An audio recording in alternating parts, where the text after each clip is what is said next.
Yeah, that's right. I did finish Silo this week. Yeah, what'd you think? Um, all right, I suppose. um, I don't know if I'll be hanging around just to see where it goes after this though. There was a bit there that was kind of like I kind of got this rule with these sort of mystery whodunit shows, right? Where it's like I understand it's been greenlit for a couple of seasons and all of that. Like I understand. Nothing annoys me more introducing new shit without wrapping up shit that we've already done, because I'm starting to get vibes that some threads that have been brought up aren't really going to be going, because they've already been overshadowed by bigger ones, like the multiple silo thing at the end when she walks across the skyline. Oh, by the way, spoilers. um, I mean, like, I think that was a pretty clear tell that there was more than the one. But yeah, Yeah, that was a pretty big reveal. yeah, it was. Yeah, I'm not too sure, man. I don't know really what I was expecting from it, but yeah, I don't know. Um, I thought it was really well done. It's the hologram that's fake. It's the thing it's the image playing inside their screen, their helmet, that is what convinces them to clean, thinking they're seeing it, thinking that it's real. But you, as it turns out, no, the world is post-apocalyptic. And I liked the payoff because there were multiple mentions about the heavier duty tape that tapes up the seals of yeah, the suits. yeah. That they're nicking from the server room. Yeah, that's right. The writers are telling you not to forget that because it pops up quite a bit. And yeah, that's how she can survive out there, at least for the time being. But I did notice, maybe you caught it as well, it looks like there's a city in the distance beyond the silos. Yeah, well, it's kind of hard to miss it. I don't think it's meant to be any real location, though. I couldn't make out the skyline, what it was supposed to be, so I don't think it's a real city. I kind of prefer it if they go the fictitious way, but I mean, we got to keep Yeah, I'm everything still, grounded in reality, though, don't we? well, it's kind of weird. It's because I heard sort of a couple of things. People who, I didn't look at it that closely, the city looked ruined as well. But then other people have chimed up, no, it looked all right. So I don't know. I've still got a bet on it's all just one big experiment. On that, yeah, it's really up for grabs. I haven't read the books, so yeah, I'll be intrigued to. And what's with Tim Robinson's character when she mentions the door, like deep in the sub levels, he's not overly phased by it. Perhaps all the silos are connected somehow, because he flips the fuck out and runs and piss bolts out the door when she doesn't keel over. But when she dropped that major revelation on him, he didn't even phase him. But that's not where he ran to, though. In the Oh, finale, it wasn't. that kind of No, her an boyfriend, the dead boyfriend, found the door down in the depths. shit. I should have got that fucking yellow key first. Uh, yeah. The door. How the fuck do we get out of here?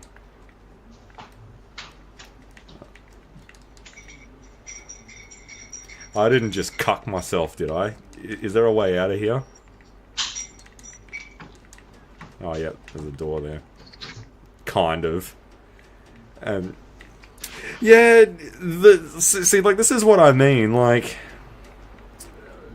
Yeah, I don't know. It's more of a pet peeve of mine than an actual problem with the show or the narrative of it or anything like that. I hate, like, I kind of like the seasonal kind of riffs to be wrapped up before going on to something else, because there was a bit like, you know, like the door down below and all of that, which I don't think we've even seen yet. Yeah. Like that, like there was that one. I would have liked to have known more about the digger, but it's not all that important. It digs shit. What more do you need to know, right? Yeah. Well, we don't know. It might come back as a plot point later. She's escaped the silo. Season 2 was going to have a more expanded story, then they're not gonna not follow her story wherever it leads. So, I did really um, like the character of Walk. I thought she was really cool. yeah, who was she again? The claustrophobe. No, what's the Yeah, opposite? The agoraphobe or whatever. yeah, the one who wouldn't leave the room. Yeah, Yeah, I thought the she one who was had the really tape. cool. She was probably my favorite character out of the whole thing. I will say, Common deserves a shout out. Robert Sims, because Yeah, I was really impressed with him. I finally got around to the John Wick films the other week, and he has an awesome fucking duel with Keanu in the second film. So when I saw him rock up in this show, I'm like, okay, he's got some cred with me. I'm keen to see where he goes. And true to form, he's an awesome villain. I really enjoyed seeing him in that show. So it was probably down to him and her were probably my two favorite things in the whole get up. I did one thing though, the heel turn with Tim Robbins.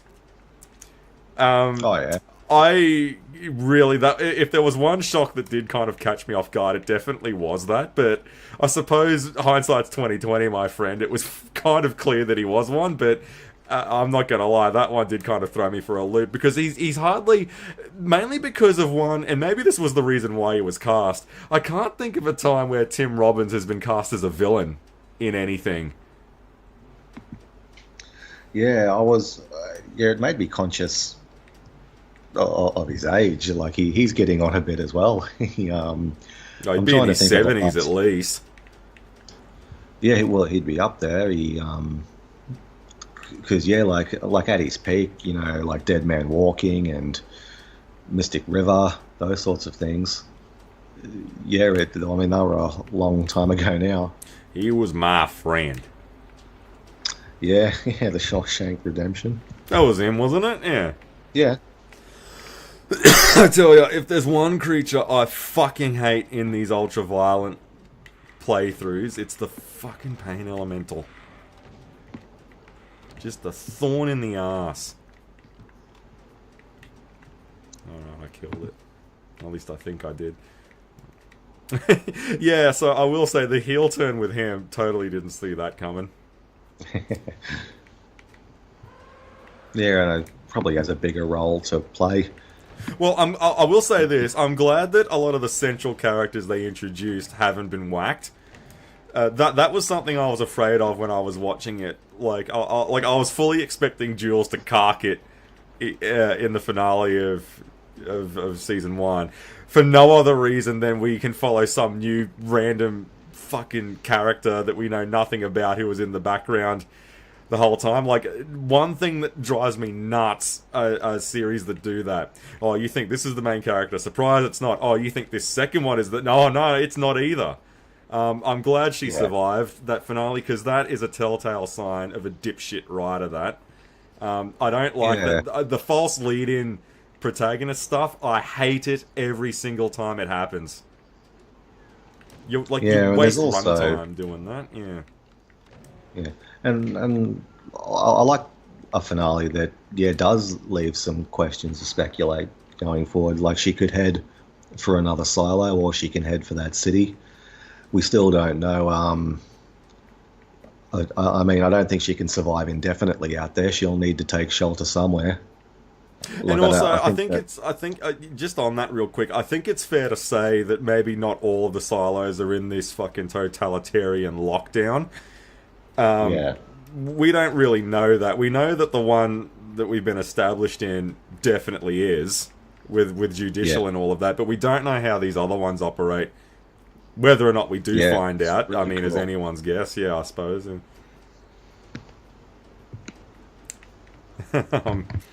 Yeah, I just don't want it to, start stroking its own cock, and what it ends up doing is, I don't want it to keep... when things get so wrapped up and it starts getting high on its own supply, being a mystery show, so what does it do? It goes nuts with all... I don't want it to bring in too many threads and then get jumbled up. I hope it doesn't do that. Yeah, Apple are pretty good with their shows. I really enjoyed C. That was just a sort of lean 3 seasons. and everything was wrapped up after that. So I think they'll go all right. And yeah, I think Silo comes out next month, so yeah, that'll be good. Yeah, that's right. Yeah, November or something, I think. Yeah. Oh yeah, well, all right then. But yeah, I'm never at the ground floor on any of these things. It's why like we sort of discussed last week, I really enjoyed the Batman. If I had have seen it when it had come out, You I would have thought would it have was hated shit. Yeah. it. Yeah. So I'm never on time with anything these days. Just sort of really, just so busy and with work and other shit like that. So it's good to finally sit down and This catch up with some shows that have been well received. this map is so fucking confusing. I don't quite understand what I'm supposed to be doing here.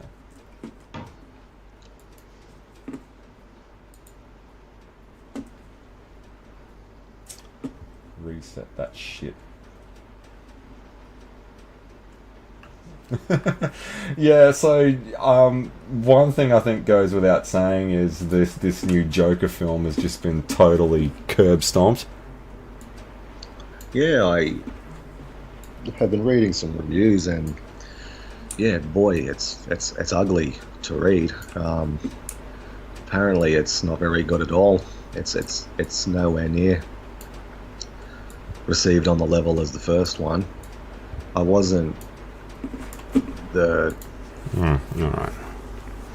yeah the whole sort of talkback and reviews are being Fuck this. woeful. Yeah, I agree with you on that one. I did. I found I have no intention of ever watching it, but I did find the final scene spoiler to be intriguing. What, where he gets killed? Yeah, Oh, spoilers! But I don't think anyone's in a rush to watch it. But yeah. well, I've got to be honest, mate. Like, I've only seen that 2019 Joker once, and that was at the theater. I wasn't overly blown away with it back then. Like, everyone was talking about what an absolute stellar piece of cinema it was. To me, it was just a Joker film, mate. Like, I mean, everyone takes a crack at the character every now and then. What made this one so special? Like I love Joaquin and all of that, but I just wasn't seeing in it what everyone else was. And I don't think there was much of an appetite for a sequel for it. Let alone, I believe this is constructed to be a musical or something. Yeah, there was no appetite on behalf of the filmmakers. Todd Phillips and Joaquin Phoenix said they didn't want to do one, but because it did such a stellar job, I think it earned over $1 billion. So a sequel was inevitable. They're from what I sort of can read and gather, their heart wasn't really in it, and it kind of shows. Because yeah, it didn't need a sequel at all, storytelling wise. I didn't think much of it at all as well. When I saw it, I'd probably give it a 5 or 6. But I have rewatched it. I think I rewatched it once when it then was released on home video. And I kind of enjoyed it a bit more. I'd bump it up to a 7 or so. Yeah, alright. Yeah, I've only seen it the like once, the and I fact- haven't been in a rush to go back to it. Is kind of the point that I was making. I've had no. It didn't leave me itching to go back to it at all since 2019. Yeah. It gets some points for me because it does some things that fit my own personal headcanon about Batman. Like, I love the fact that the Joker is like significantly older than him. Like, we're talking decades. Yeah. Because there's a scene where there's I think young Bruce Wayne appears a couple of times in the movie from memory. But I like the fact, like with Nicholson and Keaton's versions, like Jack Nicholson's got a lot of years on Michael Keaton. Yeah, like I they like the shouldn't fact be that- guys who graduated with each other. Like, there should be a bit of a Yeah. gap.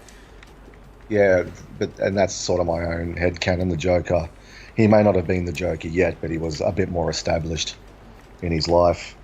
And so I really like that bit. And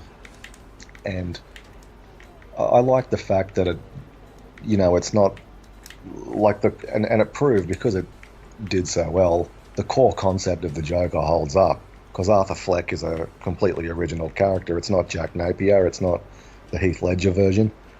It's none of those things. It's its own thing, and they just took the concept and wrote a story around it, and it held up. So the Joker is 100% kind of bulletproof in terms of a storytelling concept. Yeah. The problem I think that the Joker has in particular is, I mean, if you want to make like a top 5 list of characters that are just such a pain in the ass to write, like he's got to be in the top 3 at least, surely. Like he's so just very tricky to do, right? And Yeah. like But part of that is also oversaturation. yeah, I think that's the issue there. Yeah, He's been overused, particularly in the last decade, to the point where he's kind of devalued as a threat. Because he's so popular, so obviously he keeps making appearances in comics and cartoons and movies, but it does devalue him a little bit. Because like when he shows up, it should be a big deal for Batman. I remember you saying that the 3 most overblown characters in comic book history, the Joker, Wolverine, and Venom, all 3 of these characters have got their own film franchises. So you weren't far off the bat, were you? And you said this like 20 years ago. Yeah. I mean, that's not anything. Like that's not a profound insight. That's just simple numbers. It's they're the most popular characters. Their books sell. There's been multiple Venom series. I think even Flash Thompson was Venom at one stage. I think it was that Agent Venom thing, wasn't it? Yeah, they reinterpreted him as a mercenary. And that's another thing as well. Like because the symbiote spent a lot of years with Mac Gargan, and you thought it was just a kind of a novelty where it was like a one and done kind of story, but he had the symbiote for years before it went back to Eddie Brock. So, and the Joker has sort of consistently been a presence pretty much since 2000, and then Wolverine, he's in like 30 books a month. So, I mean, that's just simple numbers. They're the most popular, and it makes sense to lead with your most popular characters. I love some of the thumbnails I've been seeing about this Joker sequel going, was this necessary? Well, you wouldn't shut up asking about it. For like, what, half a decade now? Are we getting more of this? Yeah. Like, I love how we act... insight as well into, just to touch on that previous point, why the Eternals struggled. Like, the Eternals have never been a big seller in the comics. They have a lot of potential from a creative standpoint, but they've had a couple of cracks at it, Marvel, and they've never sold, they've never caught on. So it wasn't really a shock to me that when the film went, like people are saying, like, the way that it did. Yeah, well, Marvel's films generally do well, and it's the first chink in the armor, Ted. Well, not really. It's they were never all that popular in the comics, so it didn't surprise me that their film wasn't that popular. It makes you wonder, though, doesn't it? Yeah. Well, Marvel, they're suffering, from this kind of attrition. They've destroyed all. Give me a bit of Quake. Yeah, let's change gears. All their big sort of properties have all been adapted, so you sort of have to start scraping the bottom. I mean, if you're banking on Shang-Chi, chances are you've exhausted all of your A-list material, right? Like, yeah. So he was kind of popular in the 70s, kind of capitalizing on the sort of martial arts craze with Kung Fu Enter and the Bruce Lee Dragon and those would have sorts just of things. come out, yeah.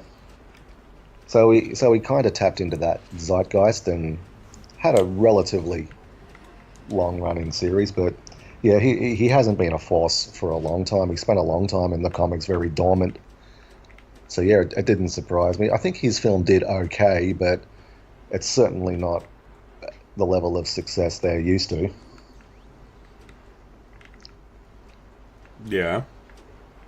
So I found it, and also I believe the Abomination made his return in that movie, and he's a Hulk villain, and it's why I'm a bit wary about this new Captain America film, because the new film supposedly features the leader, and he's a Hulk villain. He's not a Captain America villain.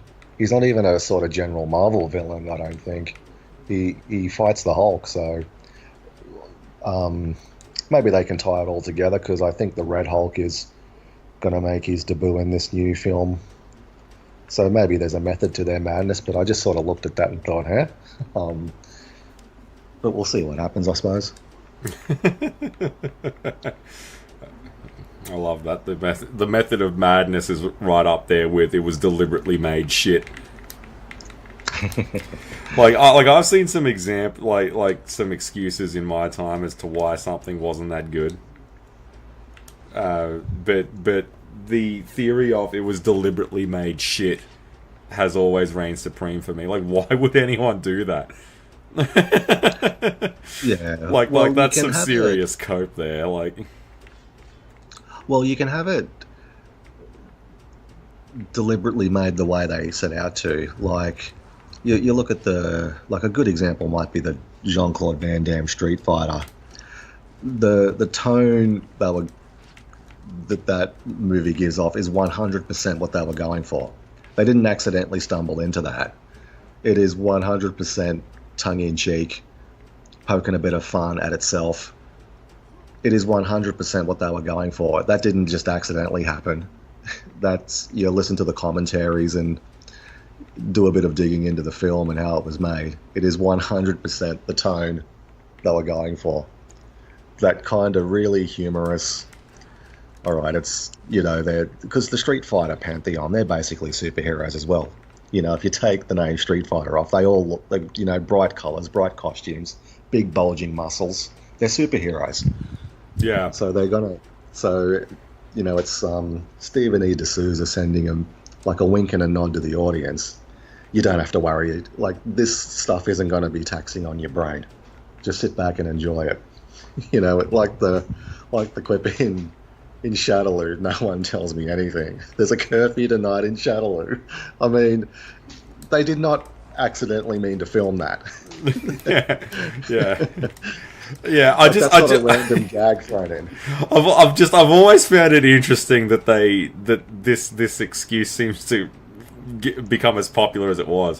What if it was deliberately made bad? Why on earth would anyone do that? Yeah, yeah. Look, I'm fully expecting that to happen with Joker 2 at the moment. Give it like another. When there's rumblings of a new Joker project, totally devoid of Joaquin Phoenix and all that kind of stuff, what's probably going to end up happening is going, oh, well, it was deliberately made shit, so the third one will be really, really good. Yeah. No, guys. Are we going to do that with every film that comes out that's bad? Yeah, I think they're giving them way too much credit there.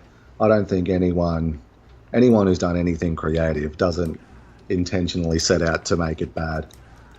So by saying it was all deliberate and a plan, these people who are raging against the film are giving, Todd Phillips and his team way too much credit. Yeah. No one's that clever. This isn't 4D chess. Well, I'm going to sit back and I'm going to say this. Well, I think Joker in 2019 was deliberately made good. Nah, it was just accidentally wasting it. Yeah. I wonder why they don't. My favourite origin of all time for him was the Mask of the Phantasm one. Why don't they do that? I'd kill to see a live-action remake of that. Because it's going to fall into the trap of, if you can't do it different or can't do it better, don't do it at all. It's going to fall into that trap. That's awesome. Why they don't do it. Yeah. Yeah, but he was so awesome. That Hitman, he's terrifying. He just gives off those really creepy vibes that the Joker should. We know he means business. And, yeah, I thought that's a phenomenal origin for him. Maybe I'm just totally lost at sea with the character, but I just don't like takes on origins for this. When he's been around for almost a century and he hasn't had one like not in the way that a character of this sort of media does. Yeah. Like I like, you know, like there's a reason as to why that's the case. So like that's why when I saw this Arthur Fleck take, and it's by no means the worst one, you know, but I'm just, why is it that that's always every time someone gets a shot at doing a Joker, it's got to be an origin or something. Like that's one thing that the coolest thing about the Heath Ledger one was that it never did that. Yeah. Like that's literally the only That's a thing about that take on the character that I really loved, is that it didn't bother doing any of that crap. Yeah, and yeah, that was really well executed by Christopher Nolan and his team. And again, it's telling the audience how he keeps changing his story. His story is irrelevant. He's just this agent of chaos in the film. Yeah, but I do like the Mask of the Phantasm one because it ticks another box of my sort of personal headcanon. I love the fact that he was a professional criminal before he was a costume. Well, the thing that I liked the most about that was that, you know, very similar to the Jack Napier side of things. Yes. I love the fact that I love the fact that he's just some shit kicker. Like, he's not some high-ranking anything in Mask of the Phantasm. He's literally just a fish in a criminal syndicate. Like, he's nothing. Like he's not a lieutenant or anything. He's just a doorman. Like when he whacks that woman's dad or whatever. It's been a while since I've seen the film. It's, you know, the last time I think I've seen it was in 2016. Like he's literally just, they give him the jobs of like collecting. You know, like he's no one special at all. In this that's Gotham what I love about it. Yeah. Yeah, he's just this nameless, faceless thug. Yeah, enforcer, and yeah, you forget he's there half the time, and I love that, like, because everything, that whole motif, what they're going for, flips the moment he puts the makeup on. It's great. It's so well put together. Geez, they did a great job on that film. I also like the facial features, like the big chin and the pointy nose. He always had those. Yeah, and considering it's such an easy thing to cock up, they really stuck the landing, you know, walking a tightrope. And they don't, and what I also loved about it is it's all in broad strokes. There's nothing definitive or nitty-gritty or, you know, specific about it. It just sort of answers a few questions, but still leaves heaps open to interpretation. So, but yeah, like that point you made a few minutes ago, the character's been around for the better part of 100 years, and he spent the first 5 or 6 decades without an origin. All of a sudden, it's really important again. I don't know. I've never understood that. Like, you know, and I've got to be honest. Like, I'm probably going to get reamed for this, but Harley Quinn, mate. Like, I get that she's a popular character. I've never been on board with this character at all. Like I get it, but like. The problem I have with her is you basically end up cutting the Joker's nuts off whenever she's around, because, like, I know she's psychotic in her own ways, but she's just a drop in the ocean compared to him. It's almost like they use her to soften the blow of having him around.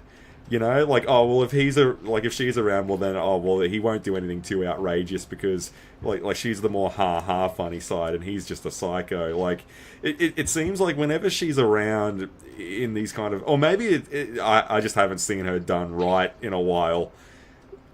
It's almost like you got to treat the Joker with kid gloves if Harley Quinn is in the story with him.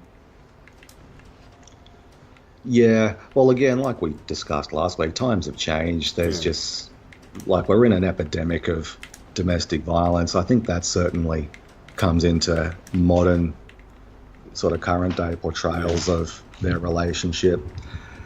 The only thing I've really enjoyed her in was the medium that gave her birth.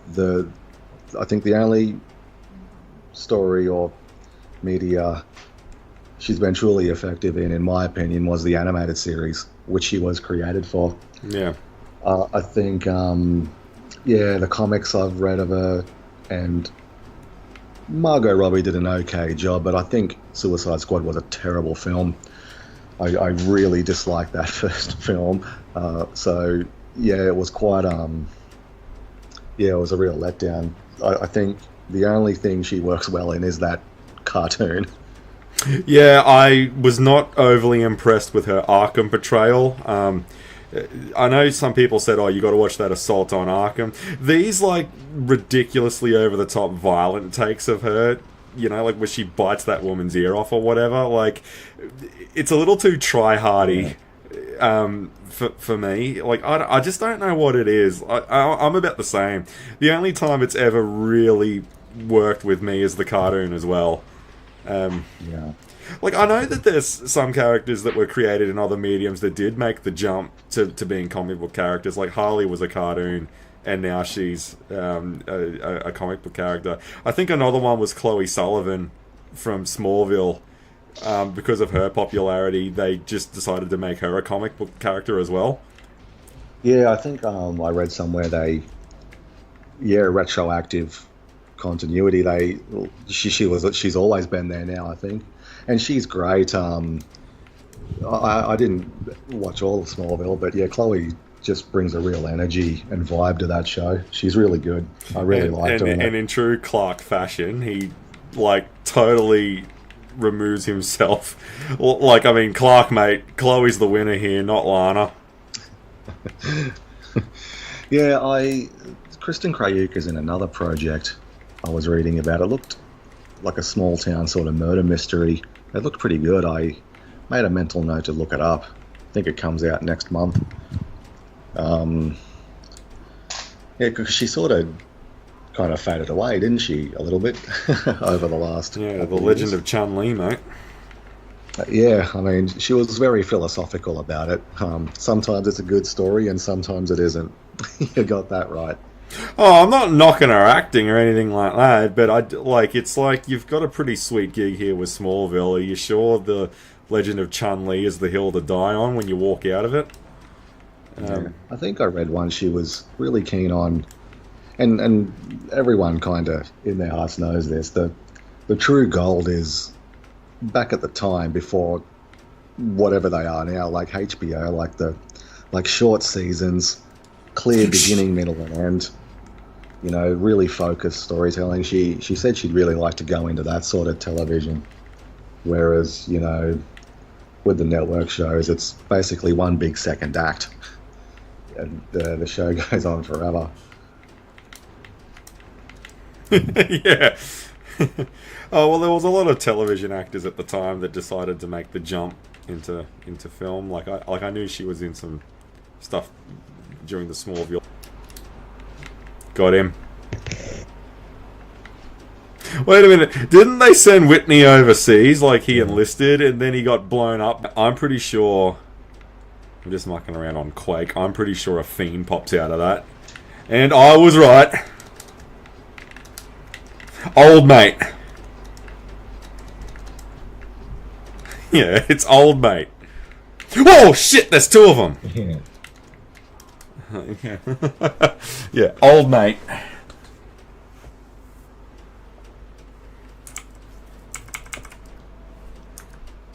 Yeah, Whitney. Yeah, but you could tell Whitney. Is that who you could tell?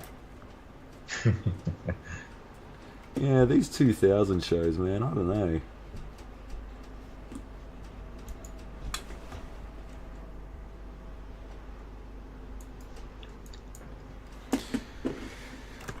Watch it. It's a tricky one. Castle of the Damned. Now, is Quake one of those unforgiving games where you lose everything and your pistol start every time you die? I can't remember. Yeah, I forget, actually. No. I do like those sort of pulpy sounding level title names. It's one of the things Castle of the Damned. Shit. Like it would have been cool. Shit. Call it something, yeah, like Exile or something. Yeah, like those real pulpy titles that Lucas loved as a boy, like, you know, Shadow of Fear, you know, Game of Death. It's, you know, The Phantom Menace. Like, it's he's riffing on those 19 sort of 20s and 30s serials. It's one of the, ironically enough, it's one of the reasons I like The Acolyte. Like, it's not obvious who that's actually referring to. You have to check it out. It's a somewhat intriguing title. It's not fucking Ahsoka. Andor. I've got to be honest, man. Andor. Like, what a shit name for a show.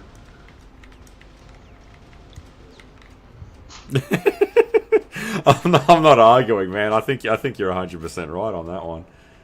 Like, give it a somewhat interesting title. Yeah, Kenobi. You know, Kenobi. yeah, I found that I haven't seen that because I remember I was brushing my teeth the other morning and I kind of scoffed to myself like Jim Carrey saying I had better. I was kind of at the idea of I'll take the boy and watch over him. Nah, fuck that. I'm going on an adventure with Leia instead. Yeah. Like, what? But that's What? like that's not what bothers me. You know, like what pisses me off the most is like there's like I get these films are for children and all that kind of stuff. What irks me though is that they at least need to be true to themselves a little bit.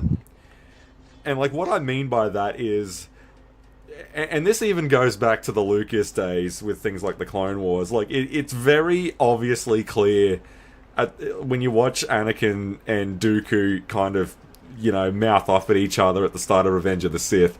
That's the first time they've met each other since Geonosis. Yeah. Like, so when it turns out that there was, oh, well, if you take on board the Clone Wars and blah, blah, blah, Dave Filoni, this and all this kind of stuff, they fought like 19 times. Like, what? Yeah. Like, the bullshit, man. Like, this is what gets me the most about it. Like, it needs to be truer to itself. And where I'm going with this in regards to Kenobi is apparently Obi-Wan fights him and beats him. Like, what? Like, yeah, I never saw it, but I did check out when it was confirmed that he goes off-world, so, and it does change the fabric of the original trilogy. However way you slice it, it's no longer, he's no longer in exile watching over Luke by way of reflecting on his own failure to not beat the Sith.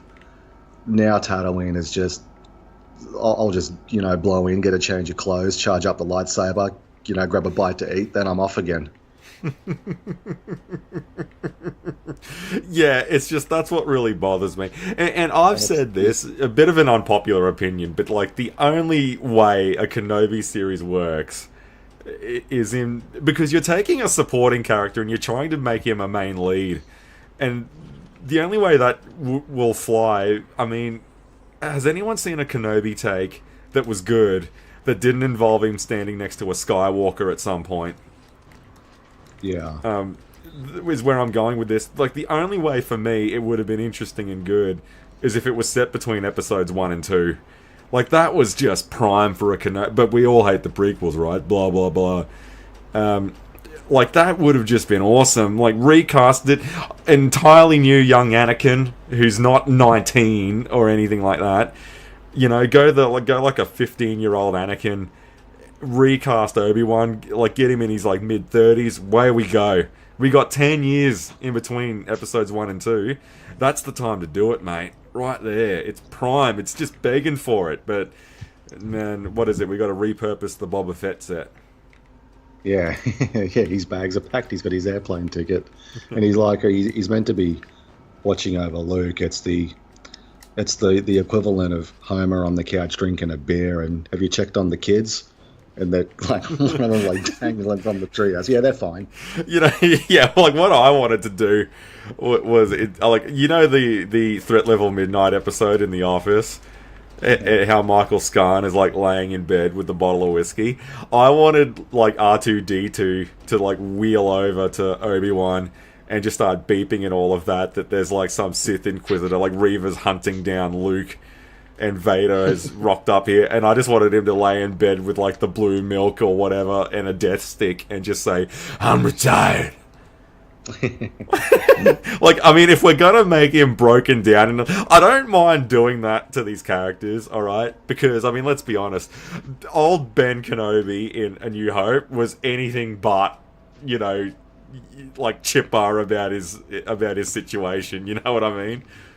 Yeah. Like, I'm getting too old for this sort of thing. Like, he was kind of a depressed, sad sack in that as well. So it does kind of match up, but what bothers me is they don't seem to. I mean, if we're gonna do it, let's go all in, guys. Yeah. Like I want to see more Luke on Ahch-To. I mean, that's what I'm talking about. Like, if we're gonna do it, I mean, go all in. So, like, hats off to Rian Johnson. He committed to the backflip. Like, if we're gonna tear Luke down, let's really do it. I'm glad he didn't go in half-assed. Like, he went the whole way. Like, that's what you're supposed to do. Yeah. Yeah, you don't do it half-assed. Yeah. Ryan's take on Luke is awesome. Like, I've totally warmed up to it over the years. Yeah. Yep. Yeah, I have fucked up royally, and I came out to this island to die. Yeah. I mean, that is how you do it, man. Go all in. Yeah, because I mean, because it's funny. Like, one of the major criticisms of The Last Jedi that I heard quite a bit was that the film always kind of wanted things both ways. Like, is Rey going to turn to the dark side? Oh, nah, she's both. Is Kylo going to turn good? Nah, he's both. Is Luke going to die? Well, he kind of does, but not really, but does anyway. Like, it wants everything both ways. I'm like, well, I'm glad that Luke kind of stayed a grumpy dickhead the whole time. like he didn't want it both ways there, mate.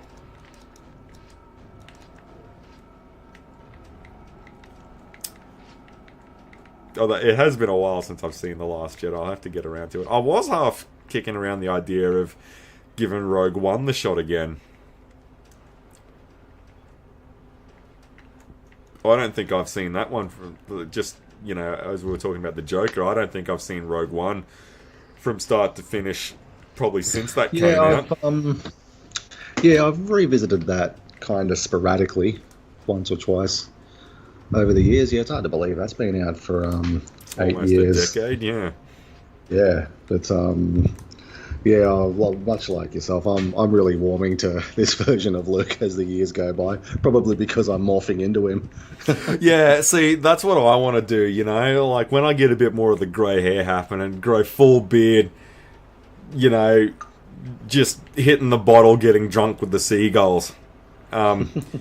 Like, I've totally warmed up to it, because, like, everyone who was saying it's not my Luke, why is he a complete bum, and all this kind of stuff. Like, my favourite thing about the way Mark Hamill portrayed that character in 2017 was, I love how Luke can't even be arsed sitting up properly anymore. Like, the history of the Jedi is failure, and he just slumps over in that cave. Like, he doesn't even, like, how he's, like, leaning over like he's hungover from the night before, and he's just found out about Han and all of that. You think I was going to walk out there with a laser sword? And he's, like, got his head between his knees, like, he's trying to get his bearings right. Like, did you notice that? Like, he never sits up properly in the whole movie. Yeah. Oh, Mark is just having too much fun with it, I think. Yeah, that's great. See, but that's something that I really kind of admire about Mark. Like, I know he was sort of on board with it, but not on board with it. But I do think he eventually did come around to it, because one of my favourite kind of Mark Hamill lines about The Last Jedi was, people need to realise it's not my character. They just kind of rent Luke out to me from time to time. Yeah. But there's no doubt about it. Like, I also really like that, you know, this is what Ryan wanted. I'll do everything in my power to make it happen. And he didn't half-ass it. You know, like, he went all in on it. Good on him. Yeah, exactly. It's it's what being a professional is. Yeah, and I kind of agree with what Brendan Malone said about it. Oh, there's 3 of these bastards. I like what Brendan Malone said about it. Like, The Last Jedi, like, everyone talking about Luke and the portrayal of Luke and all of that. But one thing that's really awesome about the film is that, like, I know a lot of people were talking about Rey and went warming up to Rey, and the whole Mary Sue thing was going on. But The Last Jedi is 100% Luke's movie. Like, Yeah. I mean, let's get real. Like, that is entirely his film. Like, he's the main talking point of the entire thing. Yeah, and I'm actually kind of warming as well to just the kind of sequel shorthand way that was developed with all the powers and stuff. When you're sort of 7 or 8 films into a series, you sort of don't have to film it exactly the same as the original. Like when Luke sort of reaches out and can use telekinesis, he sort of can breathe deep and Yeah. like compose himself, and then reaches out, and then it happens. As opposed to sort of episode 7, and that the lightsaber just flings into Rey's hand. I don't think that was meant to make her a Mary Sue or anything like that. I think it was just a cinematic shorthand. Like, Star Wars fans just know what was going on, so why waste time filming it the way it was filmed in the 70s and 80s? So Yeah, see, that's what I'm talking about, because in 2017 or 2015, you know, like whichever film that we're talking about, like we're talking about episode 7 and 8. Like, these movies are made based entirely on the assumption of, if you're going into a sequel trilogy of trilogies, you probably know what you're signing yourself up for. So it doesn't take time out to try and re-explain something. yeah, it's Like- a really good way in hindsight, once all the whinging and bitching has died down, to communicate the story. God, these bastards keep getting around. These fucking... No, using the grenade launcher is going to get me killed. Are you still playing Quake? Yeah, these fucking fiends. I'm playing on the nightmare difficulty. I probably should have bumped it down while we're talking, but these fiends keep spawning in. Like, I killed 3 of them at the ending of the last in Castle of Death, or whatever it was that I said, Castle of the Damned, and I started this one, and like 2 fiends are just hiding right around the start. The I fiend. read today Henry Cavill's being cast in the live-action Voltron film. Oh, all right, there you go. It's due to start filming, I think, in a month or so. Yeah, and I saw that Jurassic World Rebirth is wrapped. Yeah, I think I read that as well. Yeah. Yeah, I mean, yeah, like, I think they sat on that perch a little bit too long. I think Web and Voltron. Well, it kind of came out of nowhere. I just read about it this afternoon. I'm thinking, wow, because I know I don't because he's actually not the lead, which was intriguing. They've cast I'm just trying to think of his name, but he's really young. So the main star, the lead role, I forget his name, but he's a really young fella, which sort of leads me to believe that the main character, like the audience point of view character, will be Pidge. I have a theory that so the rest of the team will be fully assembled, and it will be like Pidge will be the audience character, like Logan in the first X-Men film, who comes into that world and away they go. Because you see a picture of the lead star, well, like you'd think he's about 12. Like, he's, no offense, son, but I mean, you look like you should still be in school with your head down a fucking well, toilet. let me just say this. I'm glad it wasn't some fucking uninspired choice like Tom Holland. Yeah. No, he's a really young fella. Because, I just naturally assumed that Cable would be... It'd be hilarious if Cable turns out to be Karan. Well, yeah, I know Daniel Quinn Toy is that actor's name. By the way, I just sort of had a look then. Yeah, I was sort of spitballing who he's actually playing. His role hasn't been revealed. Yorak. Yeah, because I don't think he's playing Keith. I know there's a lot of jerking off going on that he's playing Keith. I don't think so. I think that ship has sailed. He's a bit too old for it, isn't he? Yeah. Well, you'd think so. I mean, I have read stories featuring a somewhat older Keith, but no, I don't know. I can't imagine him as Keith. Koran's a good one. I can imagine him as that. I've got a bit of a curly one. I think he might be Zarkon. There's a gorilla on the table. Yeah, I mean, that would be pretty cool. I'd love to see their depiction of Planet Doom, but it's probably going to be a desolate Manhattan. No, like, I mean... where I'm coming from with, like, I mean, if you were to ask me this back in, like, if we were having this conversation back in, like, 2010, you would not be able to shut me up about a Voltron film. The issue I've got is, and I love the lions, the robot's killer looking, Beast King Go Lion is an awesome anime and all that kind of jazz. The impact of seeing that robot though on the big screen and seeing Keith and all that. I mean, when we're 8-9 movies balls deep in Transformers and Pacific Rim and, you know, and Evangelion and all this kind of stuff, like and the MonsterVerse with Godzilla and that kind of thing. Man, I don't know if I'm. I mean, like I guess I'll just have to wait until I see what it looks like. I guess. It's fighting a perfect storm. I mean, like when that first Transformers movie came out, and I know they tried and they've had like complete page one rewrites and all this kind of, like, they've been really trying to get this thing right. I mean, it's going to be the first of a trilogy, and a lot has happened since these kind of interviews with the Coppolas and all of that. And like, I think the novelty of giant robot lions and all of that, I just don't think it's gonna it has that kind of niche anymore when we've got our own sort of, like, we've got our own, like, westernized Godzilla takes now that people like it's like the market, it has been kind of tapped, and Voltron should have been the thing doing the tapping. Yeah. Is what together.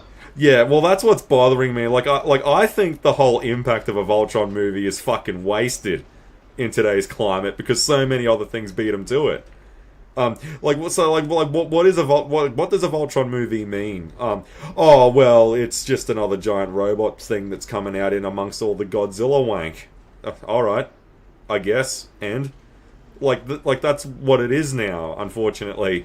Like, this should have been and I remember the ongoing joke between this and the He-Man movie, whichever one was going to come out first. Like, I'd appreciate it if just one of you could fucking make it happen.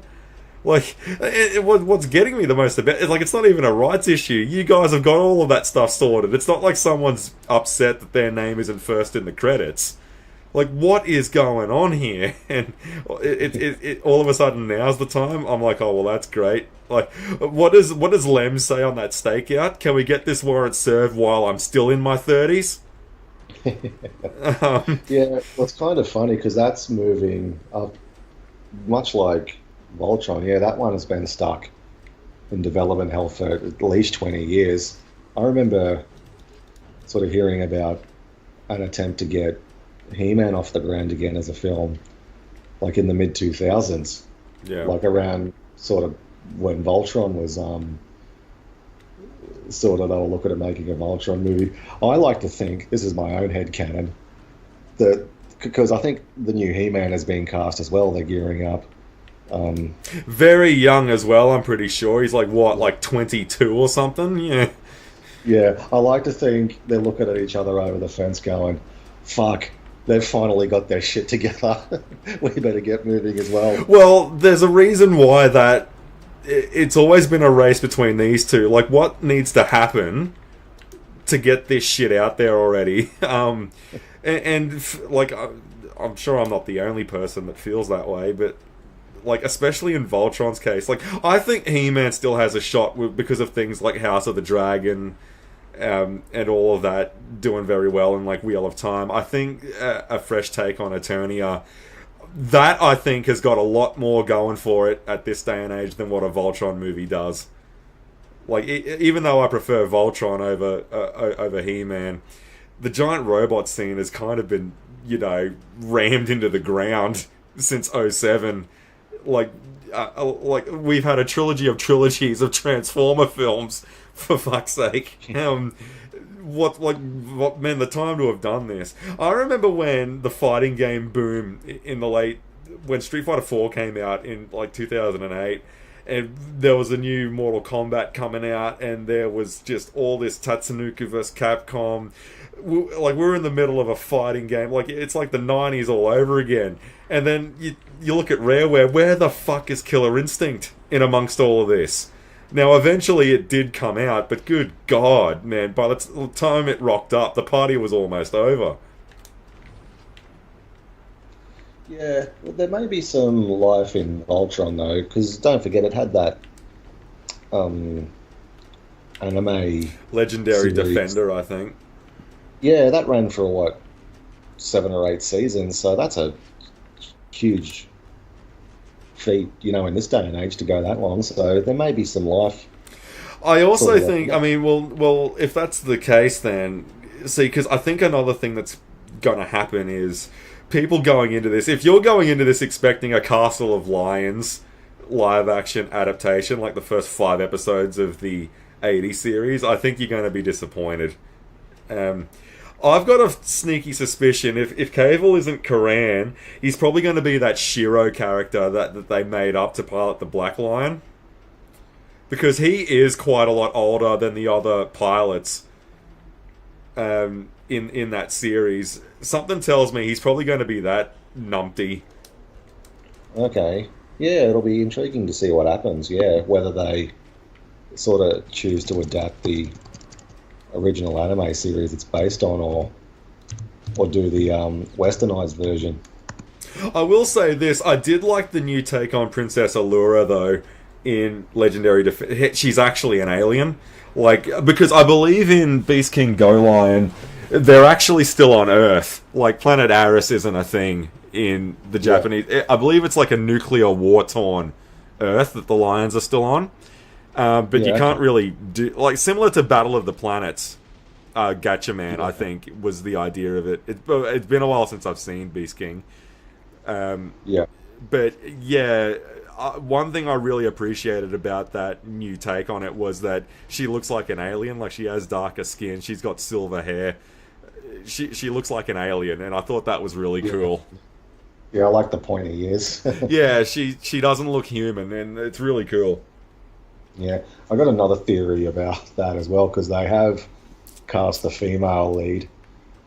I don't think it's... we naturally assume it's Princess Allura. I think they've Hagar. No, I think they've gender swapped one of the team. I just don't think in this match you'll get away with 5 blokes on a ship. Well, which is funny because they weren't 5 blokes in the original series anyway. Pidge was the girl, wasn't she? Well, Pidge, and they did that in Legendary Defender as well, I believe. Pidge is female in that. Well, that's all right. I mean, that's kind of where I'm going. Like, if you're going into this expecting, them to not have matching uniforms with their corresponding lines, I think you're going to be let down. Like, I don't think it's going to do any of that. Yeah. Or it might, but basically since the 80s, they've been trying to walk that back.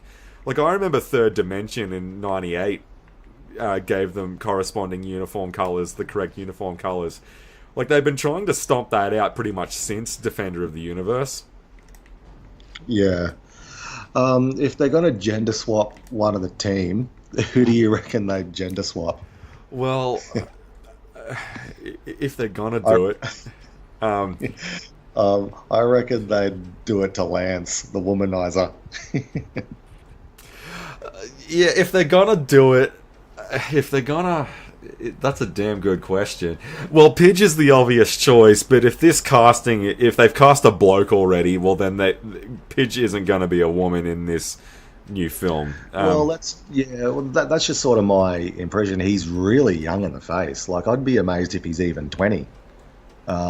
He's just a really young, youthful-looking boy. I can't imagine if he's... And he's just sort of got that soft face where I think if he's... Like, you think the lead character in Voltron, you think Keith, right? I don't see him as Keith at all. I'd be amazed if he's playing Keith. I just think it needs someone a bit slightly older and a little bit sort of hard-edged to the face. I think Keith is... Yeah, if you're going into this expecting a Patrick Swayze mullet on Keith, you're gonna be let down. Like, I mean, it's like what you were saying. We are 40 years removed from Defender of the Universe. He's not gonna look like that. Yeah, it's gonna be Jason Statham as Keith, I reckon. Yeah, Megan Fox as Hagar. Yeah, I'm so curious to see Hagar. Well, I reckon Peter Stormare as Yorak. Yeah, yeah, that's something I liked about the Netflix show, fleshing him out. I always thought they had a good villain with Yorak, so I'm glad he got a more substantial role when they adapted it again for the Netflix show. I did like his new design.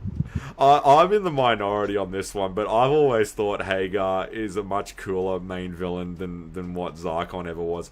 But I think it goes without saying that a lot of that was from the English adaptation when they were bringing it over from Japan, and that in our version, in Defender of the Universe, Hagar was this... She's a witch who disguised herself as a beautiful goddess and broke Voltron down into his components. That's not exactly what happened. He was a sentient robot in Beast King Go Lion, but he was a bit of a prick to the universe.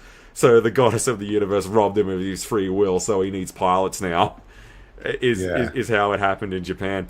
But I do like that adaptation. Cool. Yeah, I do like that adaptation though of just making the goddess and Hagar the one thing. Yeah, that is pretty cool as well. Like, will they do that? I hope they do, but I guess we'll just have to see how they do that. I mean, this could even be a totally new take on Voltron. I mean, for all we know, and I love that picture that's been doing the rounds. It's probably been around for a while, but I saw it for the first time through the week. That Back to the Future 4 poster, and it's got like the number plates like Girl Time on it. I crack up a lot at that with the gender swaps, Doc Brown and McFly. I mean, like, I don't feel outrage about that at all. I'm like, that's probably gonna happen one of these days, man. I know, yeah, and you know it's a great parody. Like, that's how great parodies work, where you can't tell if it's real or fake. Yeah, I know. Like, that Girl Time. I sent that to our nephew, and he fucking he got a good chuckle out of that one. And well, that's kind of what I'm thinking. Now, if they're going to gender swap one of them, it's funny because I rewatched Dirty Work through the week, and I was thinking to myself, you know, when we're talking about the cast of Voltron, in a different time and place, Artie Lang would have been an awesome hunk. But it didn't quite work out that way. Who would just... I mean, for all we know, I mean... It's already been done, but like they've invented a whole new character for the Black Lion, and Keith is piloting the red one in that Netflix show. Like, for all we know, they've invented a whole new like a force, like a whole new Voltron force for this movie. Yeah, quite possibly. Yeah. Well, for all we know, the film could open up with Vehicle Voltron, for fuck's sake. Like, we know nothing like about this. Like, yeah, I was thinking about that this afternoon. Like, they surely have to go with the Lions, but I'd still feel a bit miffed if there wasn't a big shout out to the Vehicle Force. See, because that's what I think is going to happen. There'll be mentions to the Sea, Land, and Air teams from Vehicle Voltron. Like, I mean, because we got to set up the next 15 movies, right? Um, so like, and that's part of my issue as well. Like, you think about it, when that happens, like the way filmmaking is done isn't, because I'm still thinking we'll go into this and it'll be just a nice solid crack at a Voltron film, but it's got to tick all these boxes because we live in the post MCU now. I don't think it's going to be that. I think it's going to. I would like it, to be honest with you, I would like it if it was in a similar vein to Power Rangers 2017. Yeah, I'd like it to be just a good, solid kind of standalone with a couple of little Easter eggs into future stories. But yeah, I don't want sequel baiting on a large scale. Yeah, I really hope that isn't the case. Which is why I was kind of sitting back going, I probably wouldn't even have Zark on in the movie. I think Yurak and Drill Tits is plenty enough for the first movie, the original Row Beast. Like, you can have that and Yurak, and you've got enough to carry a film right there. Yeah, I'd be cool with that. Well, what I also mean by that is because then you can focus more on it being a solo film. Because if you bring in Hagar and the Goddess Disguise and King Zarkon and Planet Doom and Galaxy Garrison, and you've got a lot of exposition to do to get people up to speed. I mean, I reckon just have it, just have. I reckon open it up and they're already in captivity, the Voltron Force. Yeah. Like, don't screw around. Get us off to the races. I would open the whole thing up with just, I'm thinking. Because my favorite, my favorite steps away from having it open up like Pidge's going out of the castle to make a last stand. Yeah, because my favorite line in all of the Voltron, because I have seen Lion Force from start to finish, but my favorite line always goes to Sven when they use the vultures, like when the vultures rock up to the prison bar windows that they're in, and then he's like, ugly birds.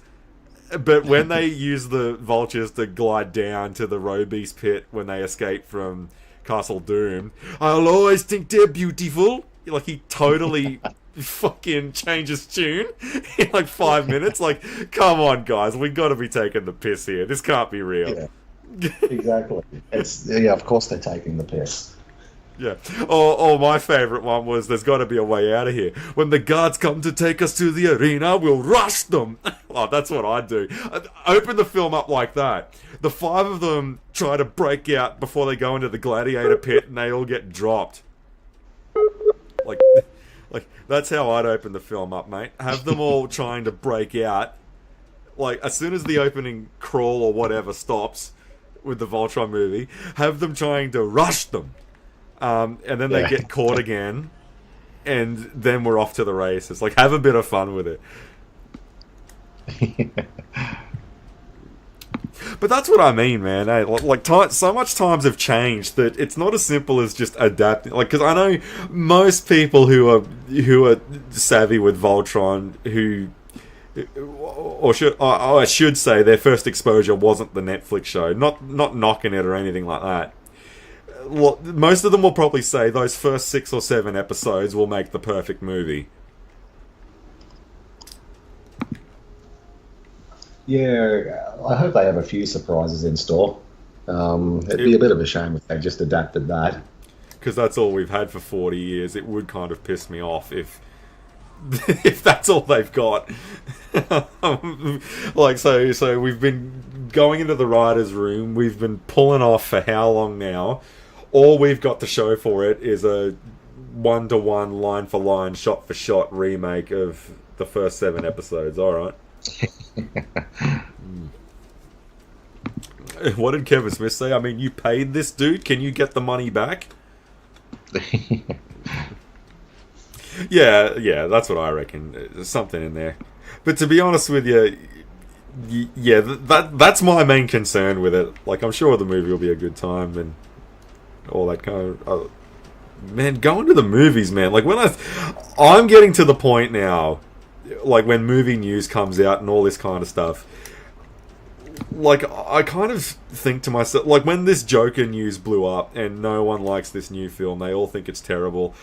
I kind of had this thought bubble to myself going, people are still going to the movies? Cause, Yeah, exactly. It's hard to sort of wrap your head around. Hey, yeah, like, I don't think it's bad or anything. It's just, yeah, going to the movies and getting excited about, like, okay, let me pitch it to you this way. What's the last film you went and saw that you were actively following up until its release? yeah, I can't remember. I don't think I've been to the movies this year. Um, yeah, I nothing really sort of grabbed me where I thought, wow, I've got to make time to go and see that. It's yeah, and yeah, like I said at the start of sort of this stream, I'm never at the ground floor of anything anymore. Like life is just too hectic for me. I'll probably like the Voltron movie will come out next year, and I'll probably get around to it the year after. You know, I'm never at the ground floor of anything these days. So the fact that because I sort of heard it, you know, it's been in development off and on over the years. So, but to actually hear like casting and sets are built and cameras are getting ready to roll, like and so yeah, like it's progressed quite rapidly in the last sort of little while, which can happen in movies. Like things can just sort of stay dormant for years and years, and suddenly all the stars align and decisions get made quickly. So that's happened a lot of times Well, over the years. I've been forced to really eat shit because when Jurassic World Dominion came out, I was telling everyone, make no mistake, we're going back into another 14-year drought without any Jurassic content. It's going to be like the 2000s all over again. They fast-tracked a sequel, for God's sake. Like, the filming is done. It's in post now, and it's coming out in like less than 6 months. Like, I'm like Peter Van Onselen at the moment. Things are going a little bit different than what I predicted before. And I'm not complaining at all. I'm so happy because I was kind of sitting back there going, but I don't know why I felt that way. Like, I'm still trying to think, what was it that I think it was because a lot of people were asking for another series because Camp Cretaceous had wrapped up, and people were asking about something else to do with those characters, aging them up a bit and having something between Fallen Kingdom and Dominion and Post Dominion. So Chaos Theory has come out, and the second season of that is dropping, I think, like next week. Yeah, okay. I think, and there was no, like, Universal, I mean, they keep Jurassic pretty close to the chest, like, you pretty much next to never, and I think this is kind of a good thing as well, to some degree, and that is they only really announce stuff when they've got something to show for it. It's something I think Lucasfilm could probably learn a thing or two about. Like, they announce all these projects that never see the light of day. Like, maybe don't go announcing all this stuff until, like, pen's been put to paper. You've got, I mean, it's easy to say, like, I think the first inkling we got of this Rian Johnson trilogy was at the premiere of The Last Jedi, and it's easy to overhype things when you've had a couple of plonks on a red carpet affair. But maybe, yeah. I mean, you know what I'm saying? Like, Universal and Amblin, like, they've only really, like, everyone was like, and I'm pretty sure that's what triggered me to say that. And I was like, oh yeah, no, we're going back into 14 years of dormancy with Jurassic Park. There's no way Universal are going to let that happen again. Yeah, no, and Chaos Theory came out, the second season of that's coming out, and we've got a new movie locked and loaded.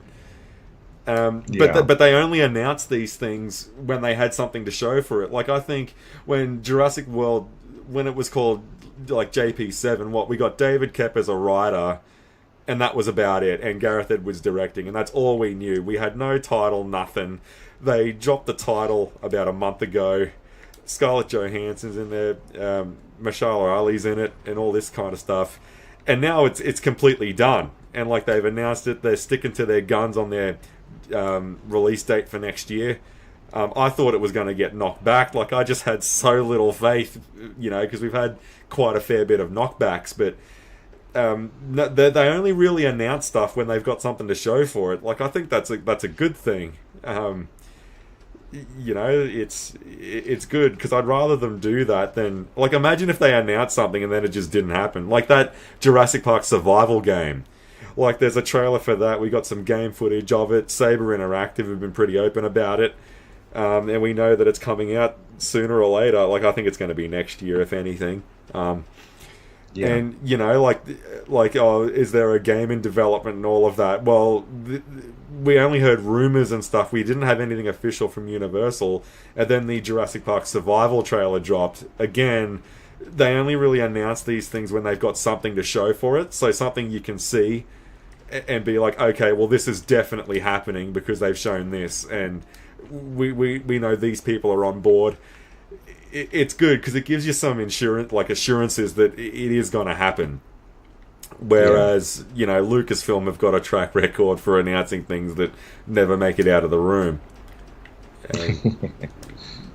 Yeah, like, that just, like, I don't like people getting excited for stuff when there's nothing to see, I think is what I'm trying to say. It just, I hate seeing people just get dicked around a bit like that. Oh, well, they said it was coming. Well, to be honest with you, I'd love to see a Rian Johnson trilogy, but it's been 10 years to the day and he's moved on to bigger and better things. So I think we kind of just need to accept that it's probably not going to happen. Yeah, I think, that's, he had said it'd be a bit sad if he never got to go back to that world, but yeah, it's just not how real life works, unfortunately. Yeah, well, like, you just get pulled in different directions. He's got his own sort of projects now, and they're probably more, creatively rewarding and satisfying. He created Knives Out, and that's turned into a really profitable franchise for him. And I really enjoyed his television show Poker Face. It was just such a fun show, and that must be nearly due to come back as well, like in next year with Natasha Lyon. So it's a really fun show. I had a blast with that. Not to mention, they completely threw him under the bus back in 2017. Like, why would he want to come back? Just to put up with numpties like that. Yeah. Because that was one thing that I loved the most. Like, when he made the man babies comment and everyone on YouTube screaming and squawking and carrying on about, oh yeah, he's calling Star Wars fans man babies. Well, the way you're behaving, I mean, is he far wrong? Yeah, I mean, it's pretty much dead on accurate. I mean, the truth hurts sometimes, doesn't it? But one thing that I've always kind of admired about Rian Johnson was, like, I don't think he's really kind of got hung up on The Last Jedi, in making posts or anything about it. I don't think he's done that in almost a decade now, which is good because, he entertained the backlash for a little bit, and now he's off doing his own thing now. Like, he didn't get stuck up on it all night. I think we can follow that lead. Like, I mean, he's kind of washed his hands of it. Why can't everyone else? Yeah, very much so. I heard a good comment the other day, out of nowhere, someone mentioned the fandom menace, and someone replied, "Well, wait, am I trapped back in 2018?" I Is can't this 2018 again? Yeah, I cannot believe people say that with a straight face anymore. I was never really It's a part so of cringe. it. Or what about Tico or Soy Wars story or whatever? And I'm like, you're calling yourselves the fandom menace, and you're upset that the director of Episode 8 called you a man baby. I mean, come on. What does Bo Derek say to Tommy Boy? You want to act like a child, I'll treat you like one? Yeah, it's just so cringe. Yeah, the fandom menace, and I find it quite interesting that the majority of the people that spearheaded the fandom menace were all people who thought the prequels were shit. All right then, well, why are you doing the naming convention on a prequel movie? I don't understand that. Yeah, I think like another good comment I heard, uh, they they don't like Star Wars. They like the idea of Star Wars, this imaginary version of it in their heads that it's impossible to live up to. In fact, let's take Star Wars out of that equation, right? Can anything live up to that ideal? Like, I don't think anything can. No, because the world has moved on. Like it's that sort of saying from like Stephen King's Dark Tower series. The world, they're trapped in a world that's moved on. That's, it's this myth that, just going back to 1977 is just really weird. It's kind of unhealthy. There's this sort of logic trap that a lot of people kind of fall into if you like this sort of mad rage at Star Wars, like just yelling and screaming over the keyboard. If they just go back to making them how they used to make them, the logic trap is this: if thinking that if you just go back to doing things the way you used to do them, then things will automatically go back to being how they used to be. Yeah. And like Star Wars came out, like there was no internet, no social media. There was, the world is a much more connected and globalized place now. Yeah. The idea that you can go back and have these sort of quaint 1970s stylistic sort of choices to something modern, it will never work. It would be an even bigger disaster than what the sequels were in their minds. Because what they're essentially asking for is a regression of our evolution of life. That's what gets me when a lot of people. And don't get me wrong, I absolutely love the fact that Universal is going full steam ahead. Rebirth is a Dominion sequel. It's a post-Dominion. We're not setting anything in the 90s. Which is what I really like, because everyone seems to be hung up on another Jurassic project set in the 90s. Like, why? Like, is it because you want the convenience of modern day technology, but you want a product that reflects the time that you're a child? I don't get it. Because that's what Romulus tried to do, and it didn't quite work. I think that's what it is.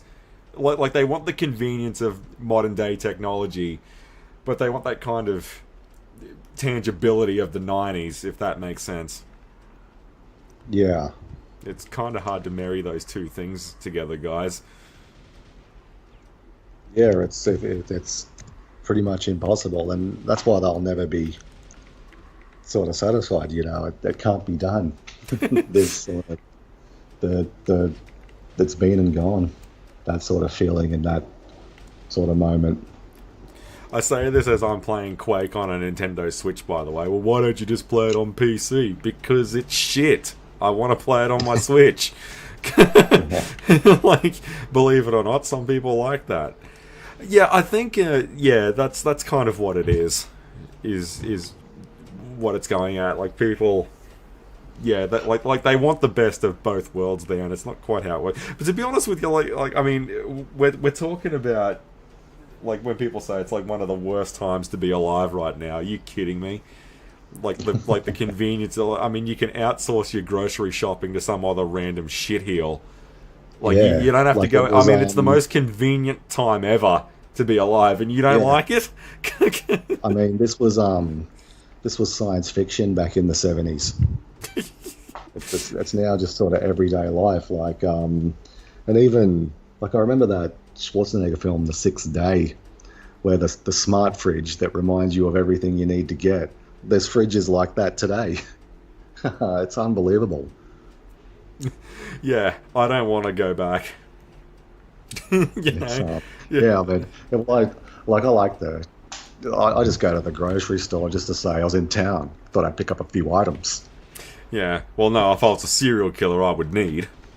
Let me know when the space bumpers come in. Send me 3 boxes. Yeah, rope, duct tape, ammonia, plastic sheets, bungee cord. Yeah, bungee cord. Yeah, like that's like I go out in public for what, like just to put in an appearance, like once a quarter, like every 3 months, and then that's it. I mean, you get so pale in prison. I need to work on my tan anyway. Oh, you must be very proud of yourself. God, the Shambler used to scare the fuck out of me when I was a kid. Oh shit, there's another one there. I forgot all about it. Yeah, this was science fiction back in the day. Yeah, don't you be a smart ass. You see, well, I think the proof is in the pudding there, though, isn't it? You know, look at Alien Romulus. Like, it bent over backwards to be an entirely 79 production, didn't it? And no one warmed up to it. Like, so... Yeah, it's I'm curious because it got sort of okay reviews, and some people really raved about it. I'm curious if that opinion sort of holds up, 6 months later. It'll be again, because I haven't seen it, but it'll probably be like the Batman for me. Like, people raved about it, thinking it's a return to form, and then 6 months later it was always shit. It's not unlike that discussion we had about Rampage, which was absolutely savaged upon release, and then like a couple of years later it's actually like a really good film. Like, fucking, do you remember the garbage you fucking splattered online, smashing your keyboard like 5 years ago? And Yeah. like, they're the same people that love this shit now. It's like yeah, it's like the well, look, if you don't like it, like if you don't like the Acolyte, just turn it off, says the guy who built a career out of ripping the absolute shit out of the Phantom Menace. Yeah, it was a great point made by the worst possible guy. It's but with age comes wisdom. Like, he did those sort of reviews like as a much younger man. Those Plinkett reviews are pretty old now. Well, let's put that into perspective. The Phantom Menace is 25 years old this year. When did the Plinkett reviews come out? Like, they'd be getting close to 20 years old, those videos. I've never really thought... Yeah. They're at least 10 years old, probably closer to 15, but that's a fucking eternity in terms of the internet. So yeah, like, it was just so amusing to sort of hear him say, yeah, look, if you don't like it, go watch something else. Like, hello. And he's critiqued the entire prequel trilogy, which is like 8 or 9 hours he's put together, ripping the shit out of them. He struck me as a guy who's a bit embarrassed about sort of what, because without Plinkett, I don't think you have guys like the Critical Drinker and all. Like, I just think he's like, he was the Joker, and then all of them crawled out of the fucking woodwork, didn't they? Like, once Batman showed up, like, then the Joker's there, and then there's the rest of them, and it just set such a noxious tone for not only Star Wars discussions, but film discussions in general online. I think, I get the feeling he's kind of embarrassed by that. I think this needs to be mentioned as well, is that I don't think that was ever the intent. Like, I think as far as he's concerned, at the time or even now, that the Plinkett videos were just a bit of fun. I mean, there's a reason why he invented he invented a character to do the review for him. I wouldn't just at hand. Yeah, like, I wouldn't be taking a caricature that he invented as gospel. But apparently, I mean, things like that just weren't done at the time, so everyone looks at Plinkett like, oh, well, if Plinkett thinks this... Well, Plinkett's not real, guys. Like, I think, I can't remember who the other one was. Who was it who said about The Last Jedi, in regards to The Last Jedi hate? I thought fans were supposed to see the good. Says the guy who built his career out of totally fucking destroying the prequels. Like, but I suppose better late than never, right? Yeah, I forget who that was, but yeah, you're right. I think it was I Hate Everything that did that. Yeah. And Red Letter Media do have some pretty good stuff. I really enjoyed. I finally got around this year to watching Twin Peaks: The Return, and I really enjoyed. Jay and someone else sit down and do a really long form discussion about it, and it's very sort of exhaustive and in depth. They sort of spend an hour or two discussing the first half of the season and then the second half, and I found it incredibly sort of absorbing to listen to. Jay's a mad Twin Peaks fan, and that really shines through. They're so much better when they're talking about stuff they're actually interested in.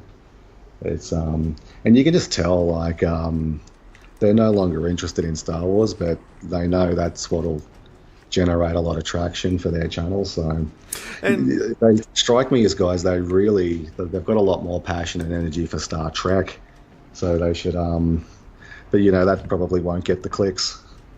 yeah, I started rewatching Babylon 5 this week, and I've kicked off a download for the original Star Trek series.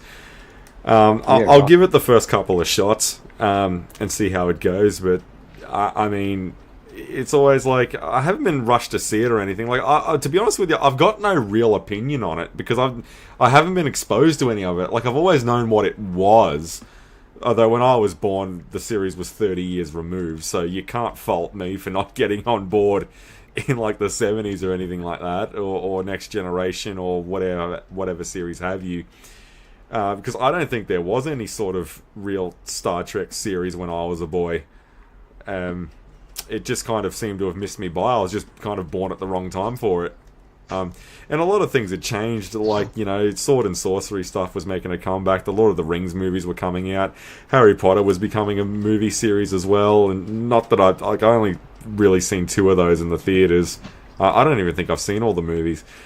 Like, sci-fi was kind of taking a bit of a backseat. Like, the last kind of real outing into it that was of a kind of a grand scale was Revenge of the Sith.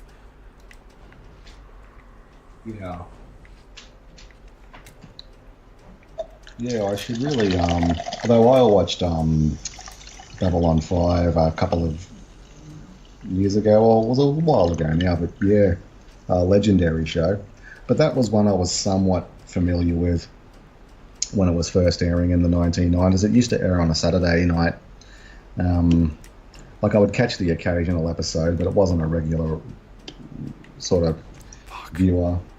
But when it sort of came out on DVD, that's when I sort of sat down and started to give it a proper serious watch.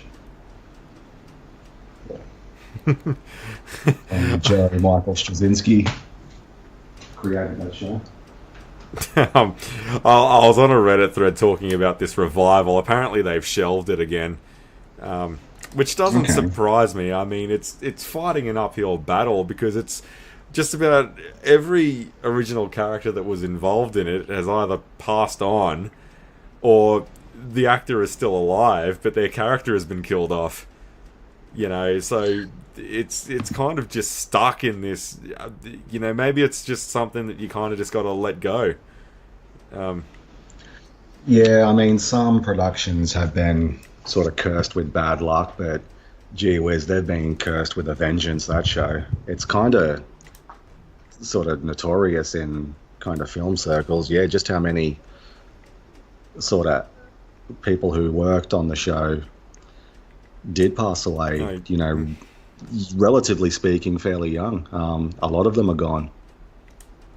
Yeah, and rewatching it again after, going through it again and after finishing a Lost rewatch, I do remember that when Mira Furlan passed away a couple of years back. That one's pretty recent, but I don't think, like Michael O'Hare's passed away.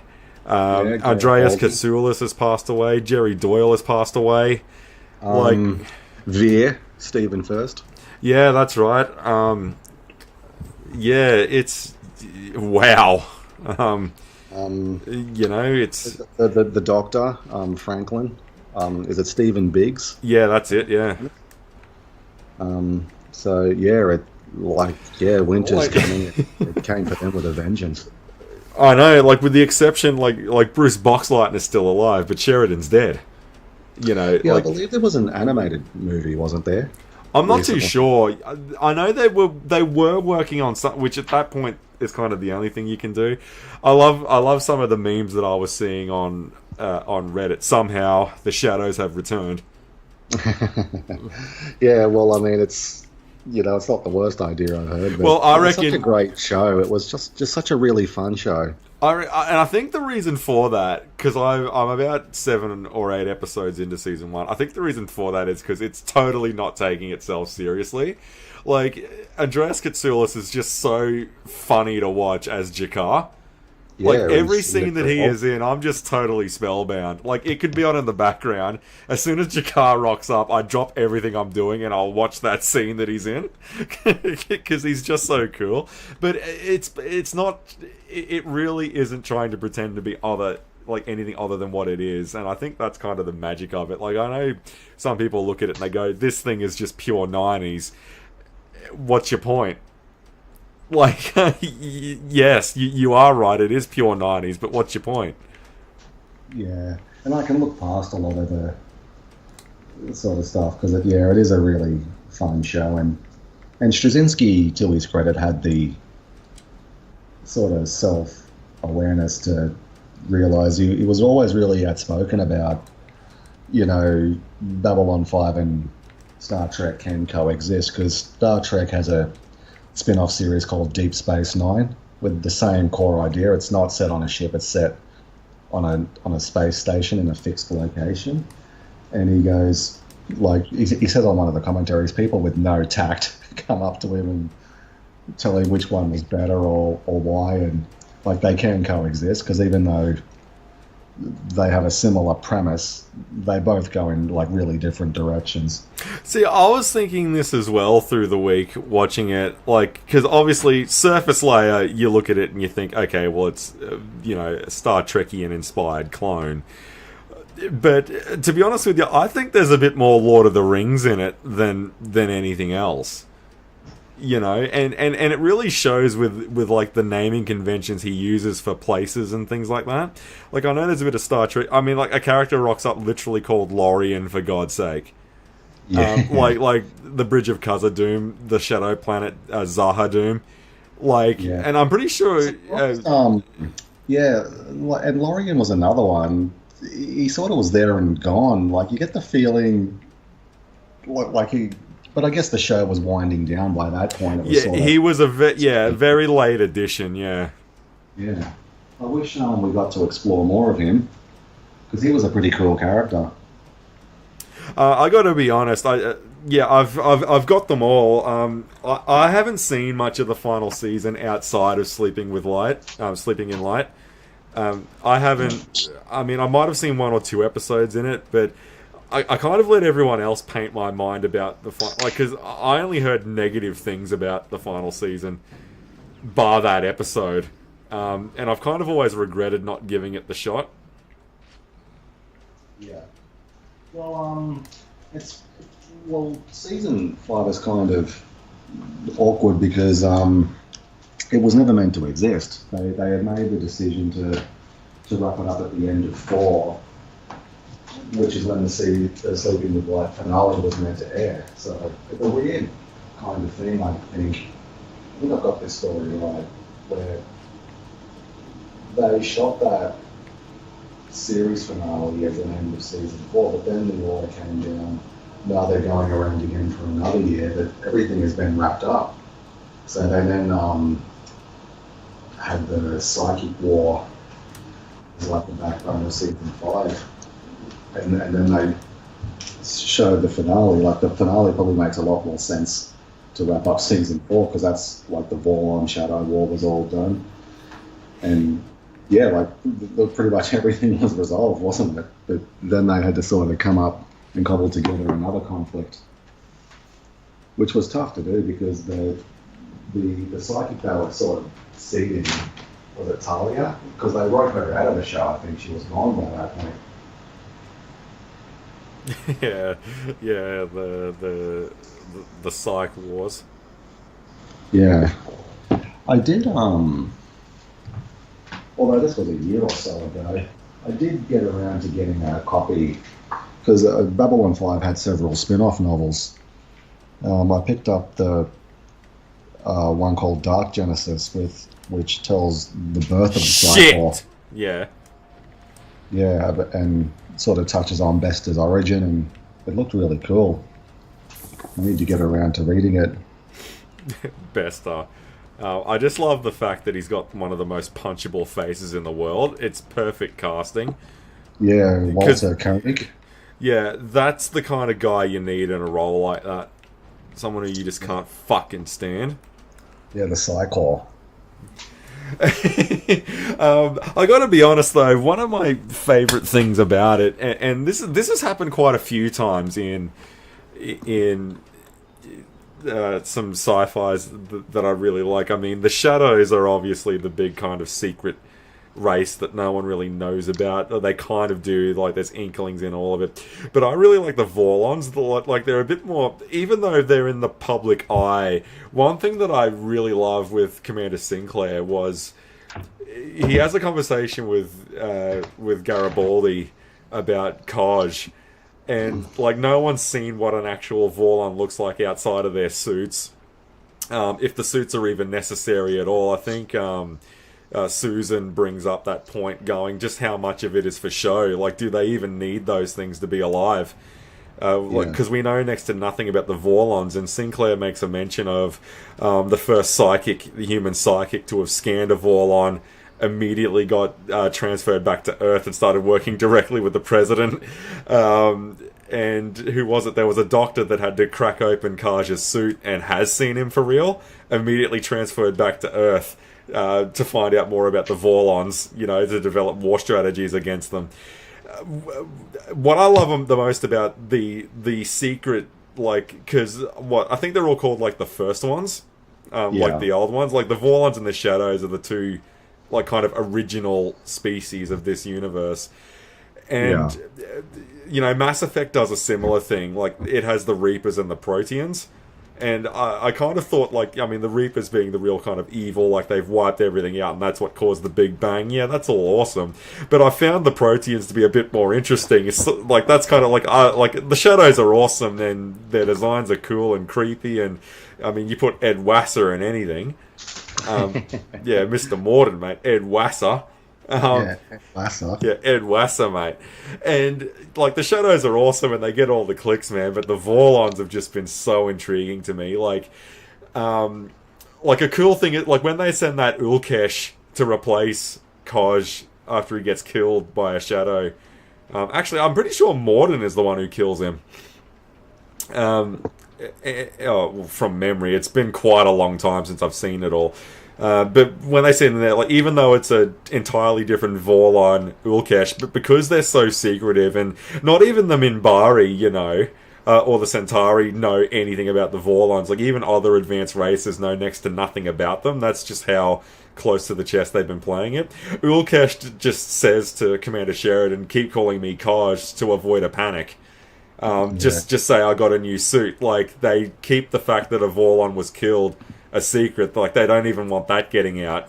Which it's really cool. Which shows you that these guys mean fucking business whenever they turn up. And I think the Vorlon ships look just as cool as the Shadow ones. Like the Vorlons are just so, and the big hulking shoulders of their suit, but the cape kind of cloaks and hides what their body looks like. It's really cool stuff. And I'm pretty sure they're based on very, in my mind, every time I see their angel forms, because that's basically what the Vorlons are. When you see them for real, because they do actually show the audience that when they tiptoe, because you see all these dancing lights when Sinclair and Sheridan see them, but you do see them for real. I mean, it's very heavily Maya Tolkien-esque, isn't it? Very much so. So, people look at Babylon 5 and they go, "Oh, it's a Star Trek clone." I think it's more of a Lord of the Rings one than anything else, believe it or not. And it's something that you said a bit about, and I've kind of tried to keep it in my mind when I watch sci-fis, is that a lot of sci-fis typically go hand in hand with your sword and sorceries, like you were mentioning, like with George Martin, for example. like he prefers the sci-fi kind of background, but it's the DNA of it's very similar to things like Lord of the Rings. Yeah, it's something that is kind of interesting. Like there's this perception George R. R. Martin throws a lot of shade at the Lord of the Rings. He's actually a really big fan of it, and there's a lot of Easter eggs and tidbits of Lord of the Rings in A Song of Ice and Fire because it's such a groundbreaking sort of book. Like the Lord of the Rings just casts such a giant shadow over everything. Like so many people have been inspired by it to sort of do their own thing. But yeah, like there's this sort of perception that Gurren doesn't really like the Lord of the Rings. It's not true when you sort of investigate a bit further. He's a huge fan of Lord of the Rings, and it was very much one of the inspirations when constructing A Song of Ice and Fire. And the other big fantasy series that inspired him was Memory, Sorrow and Thorn by Tad Williams, which again, that's a sort of big epic quest, huge fantasy, end of the world kind of story. I read the first volume of that. It didn't really grab me, but like a part of me does really need to go back and read it because yeah, there's a lot of well, like George Martin borrowed a lot from that series as well. There's nothing wrong with that. No, not at all. Yeah, you know, like being second to Tolkien ain't that bad. It's not a bad spot to be in. I like to think. Yeah, the Sword of Shannara, Terry Brooks' series, like the Dark Tower, Stephen King. Like, because there's a lot of things. One thing that's kind of caught me, especially earlier on in season 1 of Babylon 5, is a lot of the like there's a lot of sort of spirituality built into this. Like, again, surface layer, you think it's hard sci-fi. It's not quite that. In fact, it's kind of rarely that in some circumstances, at least from what I'm seeing. Maybe it's just, you know, an effect of not having seen it in such a long time. And I mean, because like I was still in high school, for God's sake, when I first saw this. I mean, that was like 15 years ago now. So to go through it again, you really do see, like, the rewatchability, I think, of the show is very high. At least I'm thinking so. Going through it all over again entirely from start to finish. I am quite keen to get to season 5 and finally form my own opinion on it. Because that's all it was. Like, all the discourse around it was simple as, oh, you just need to watch Sleeping in Light and then you can call it a day. I'm like, oh, well, I wouldn't have minded seeing the whole thing. As much as I love Get the Hell Out of Our Galaxy to wrap up 4 years of stories, I would like to see what 5 has to offer. Yeah, because they have a new commander, don't they? Bruce Boxleitner's not in it. Or am I wrong? He is. I haven't seen it, to be honest with you. Yeah. Outside of Sleeping in Light, which is his death episode, no, I haven't seen anything about it. I didn't even know it was, you know, with the Psi Corps. I didn't even know it was a war with them until tonight. Okay. Spoilers. Oh yeah, no, I did know Bessa sort of rocks up again, and that kind. I knew it wasn't related to the show. I mean, how much of a spoiler can it be? I mean, you know, like the shadows were the big nut, and that's been and gone. Which I do quite like Delenn when she was talking to the Vorlon leader and the Shadow leader. You can kill us and the ones that come after us and the ones that come after us. I kind of wish the Vorlon and the Shadow would look at each other on the hologram and go, "Wish granted." Yeah, Delenn's awesome. The thing that I love the most about the Vorlon and the Shadow kind of conflict is, like, when they're battling each other, like, around Babylon 5, like the actual station, the coolest thing about it, and so true to especially the Vorlon race, is they don't give a shit who's caught in the crossfire. Like, they're literally having this dogfight around the station, and this whole fight between the two of them has got nothing to do with any of the other races. They don't even care that they're there. Like, it reminds me of when the Giganotosaurus and the T-Rex are shaping up to each other, and Grant has that line of, "This isn't about us," which was just really cool. I love that. Like, and it makes you wonder, like, what happened? Did, like, one of them, like, were they teasing each other on the playground like 4 millennia ago, and they haven't let it go? Like, which pretty much what it boils down to with the Vorlons and the Shadows. Yeah, just sort of whip the towel off him as he's getting out of the shower and going ha ha. Yeah. So, I mean, as far as revisiting stuff, I mean, like, because you said that you were going through some of the Shield again and all of that, so I'm trying to get my hands on the original Star Trek. I will get around to doing that, but now that I've started because I had Babylon 5 on one of my drives still, so I copied it over to my laptop, and I just kind of delved into that, and might get around to Star Trek when it's done, and see how it goes. But so far so good. I've really been enjoying it, and I like that kind of, like, I miss that. I'm not too sure if shows are done like this today, but like you've got the familiar locale, you've got like the sets built, like you got like the med bay, you got the main hall, like you got the cafeteria, you got the command deck, you got their living quarters of the ambassadors, you got these sets that are built, and you keep people looking in, and then you get the outside CG shots of the station and all this kind of stuff. Like, it's very similar to like Power Rangers as well. Like, you know, like you've got the command center, you've got the juice bar, you've got Bandor's palace and all of that. You keep people looking in, but it's rather quite expansive with like the Megazords and all of that. I don't think streaming shows and all of that are kind of built that way anymore, are they? Like, I know like film making techniques and all of that have come quite a long way since the night. I mean, a lot's changed in 30 years.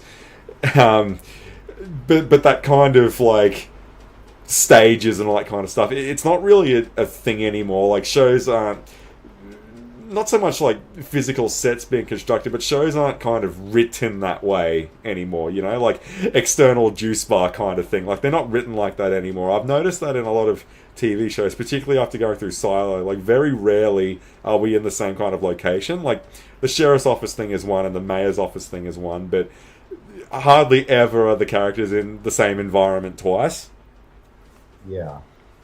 That's a good point. I just kind of miss that about shows, and it really stuck out to me with Babylon 5 again. Yeah, it was just a different sort of time, and yeah, there were a lot more coming back then. I was going to sort of message you the other day while watching The Shield, because the set of the barn is one of the best in television it's history. 2 stories. I don't think that's ever been done before.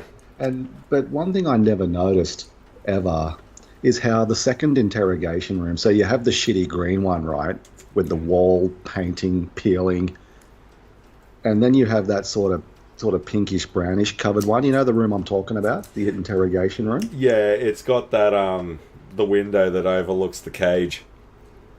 It's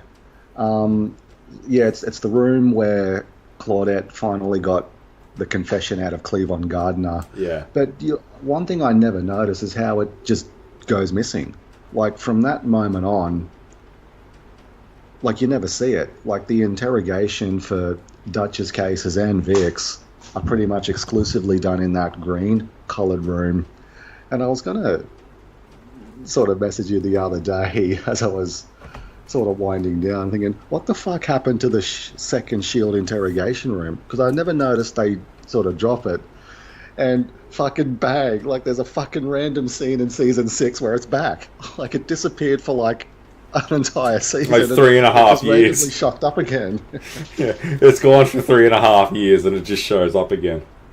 Yeah, I just, because I did notice it. It's the one where Dutch interrogates the cuddler rapist in earlier seasons, because I remember watching a behind the scenes featurette where they wanted a stark contrast between the two rooms, because the brownish pinkish coloured one with that window looks a lot more modern, and the green one, like you can feel the dirt and grime and like the cracked paint peeling off the walls, and where Vic interrogates Antoine, like that room, and where he finally has his own interrogation.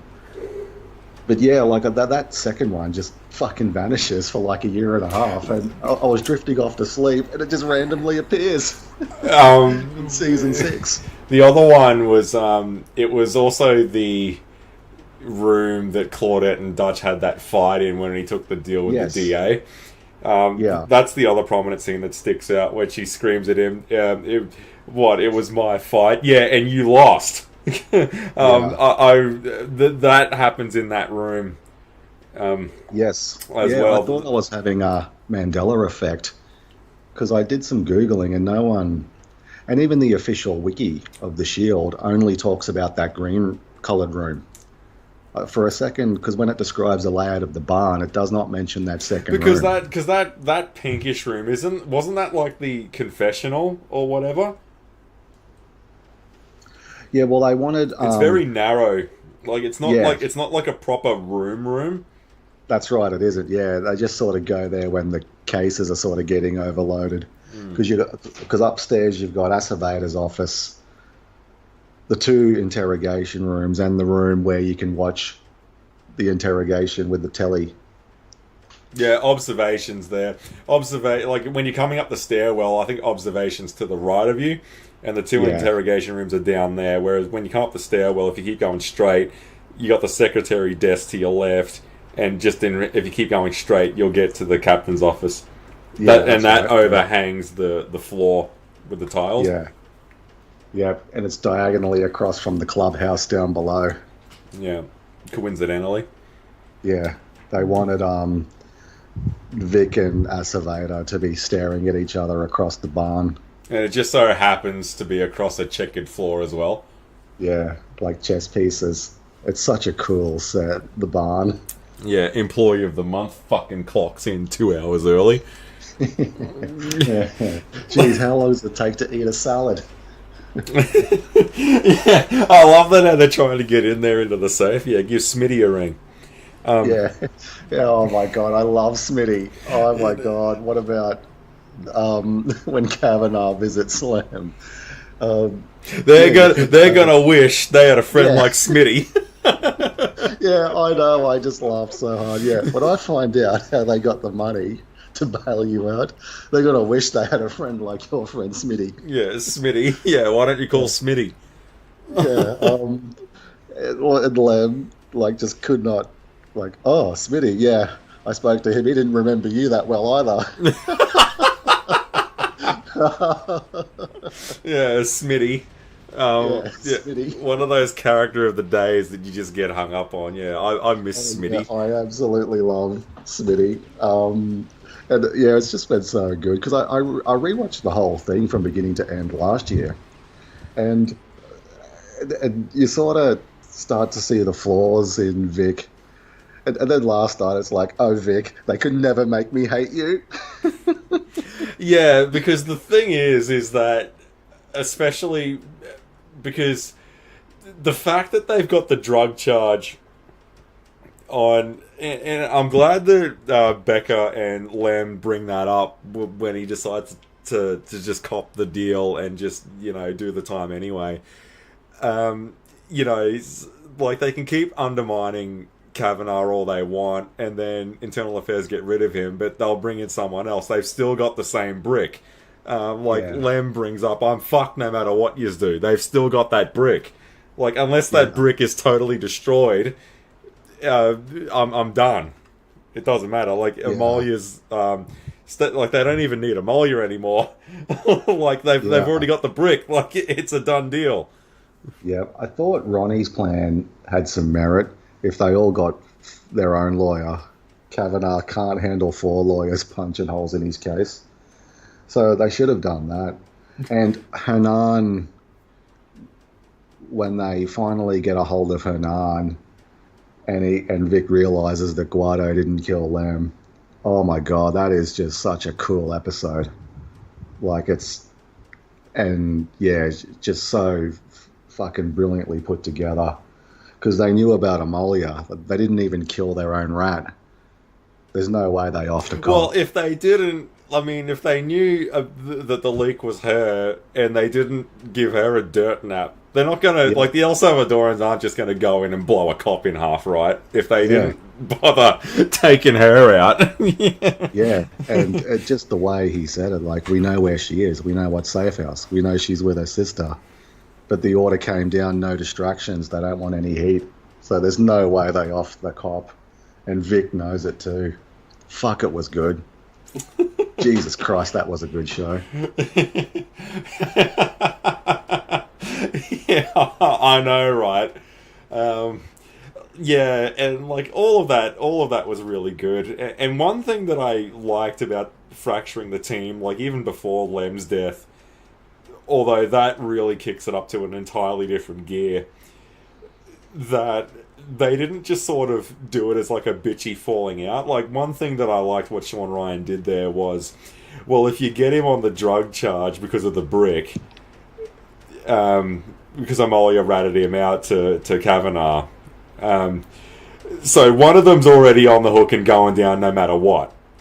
So, like, I know for the majority of Season 5, it's to try and net all four of them with Vic as the big catch. But the fact that one of them is screwed no matter what happens, it's already fractured the team right then and there. And it only gets worse and worse and worse from then on out. Like, you know, Shane thinking killing Lem is what's going to fix the whole thing just totally fucks the whole thing even more. But the damage was done long before that, you know, like... So, basically, I think it was awesome that Sean Ryan totally committed to it straight away. Like at no point is there even an inkling of hope. Like, they have that moment with Becca where they're like, our badges, our pensions, and nothing less than that. Like, that's just, you're chasing a fucking dream, Vic, if you think you're going to get that. Yeah. No, Lem's going down no matter what. Yeah, because at the time it seemed doable. Like you said, there's not a jam they haven't been able to slip out of. But you knew it was coming.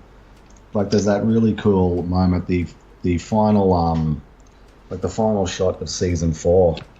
Yeah. When they're all celebrating at the bar and they're playing Cheap Trick on the jukebox and they're laughing and joking around and wrestling, and then that internal affairs cop just walks in and has a quick look at them.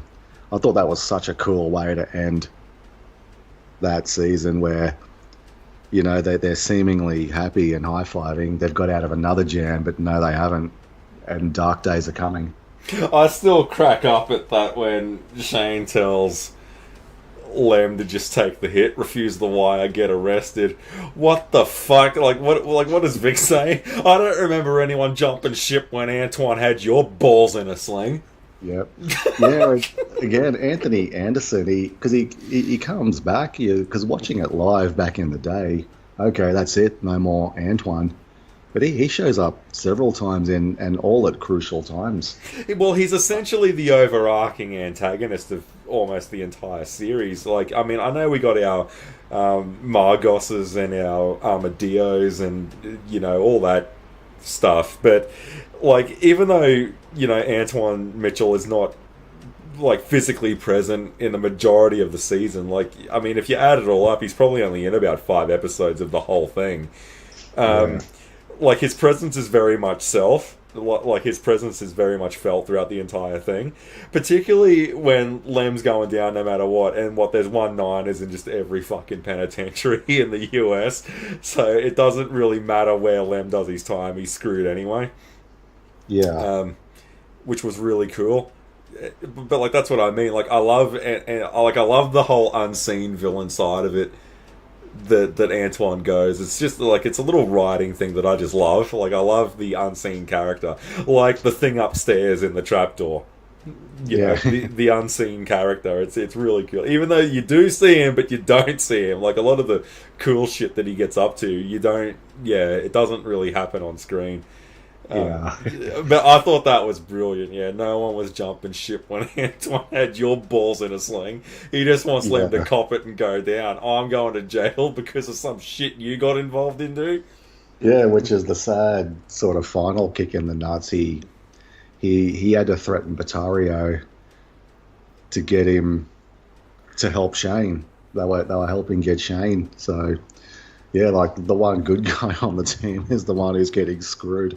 And so yeah, I've really enjoyed revisiting season 6 this week to just to unwind after work because in the grand sort of pantheon, it's like season 5 is so crucial, and events just sort of spiral out of control, rushing like a freight train towards the series finale.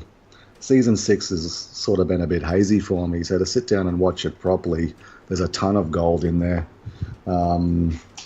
Yeah, so I've really enjoyed it. I'm going to even rewatch that Chasing Ghosts episode twice because I don't think Michael Chiklis is great, but Vic is on fire in pretty much every scene of that. What about they get Guido's girlfriend to try and ambush him? Why not just bring Kavanaugh back?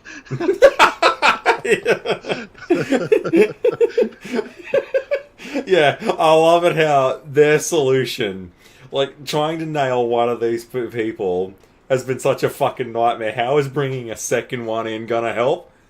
Yeah. Yeah, let's just bring Kavanaugh back. Yeah. Oh my god, I was laughing all day about it.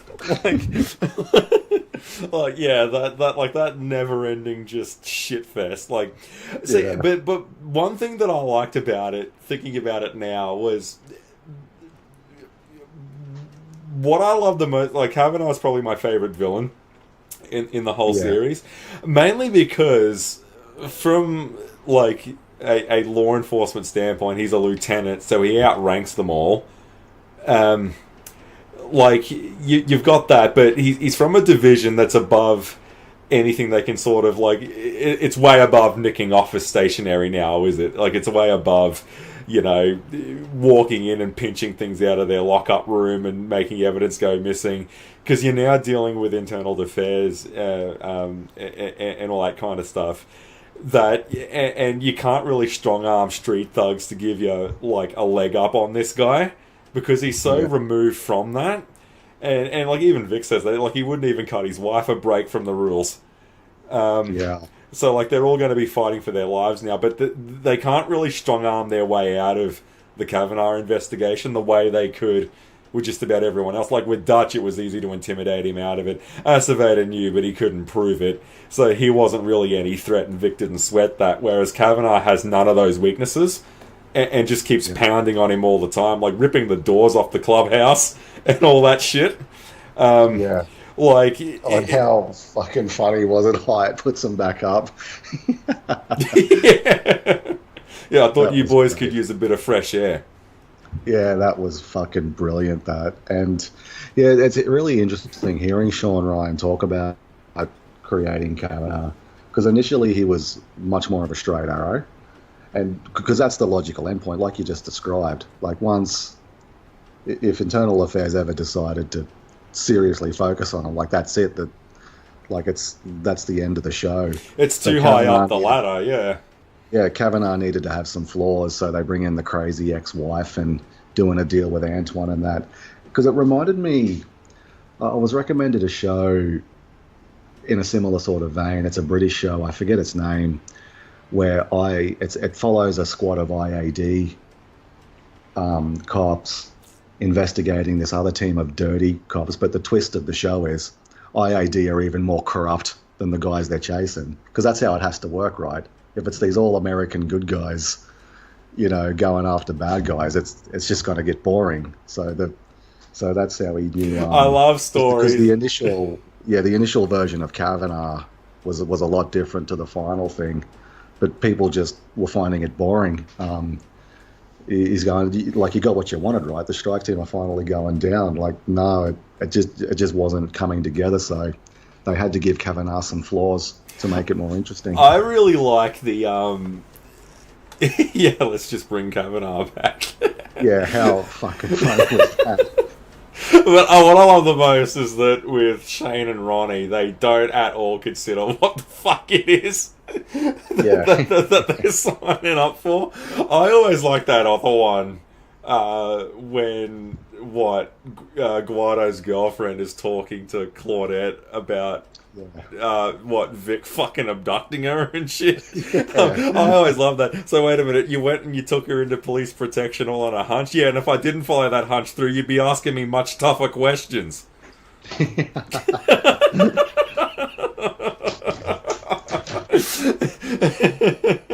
I thought that was just so fucking brilliant, that. Because there's a lot of... I love shows that bring that to the surface layer of things. Like, they'll... people talking, but they're not really thinking about where the conversation's going. But the way Vic was just bullshitting...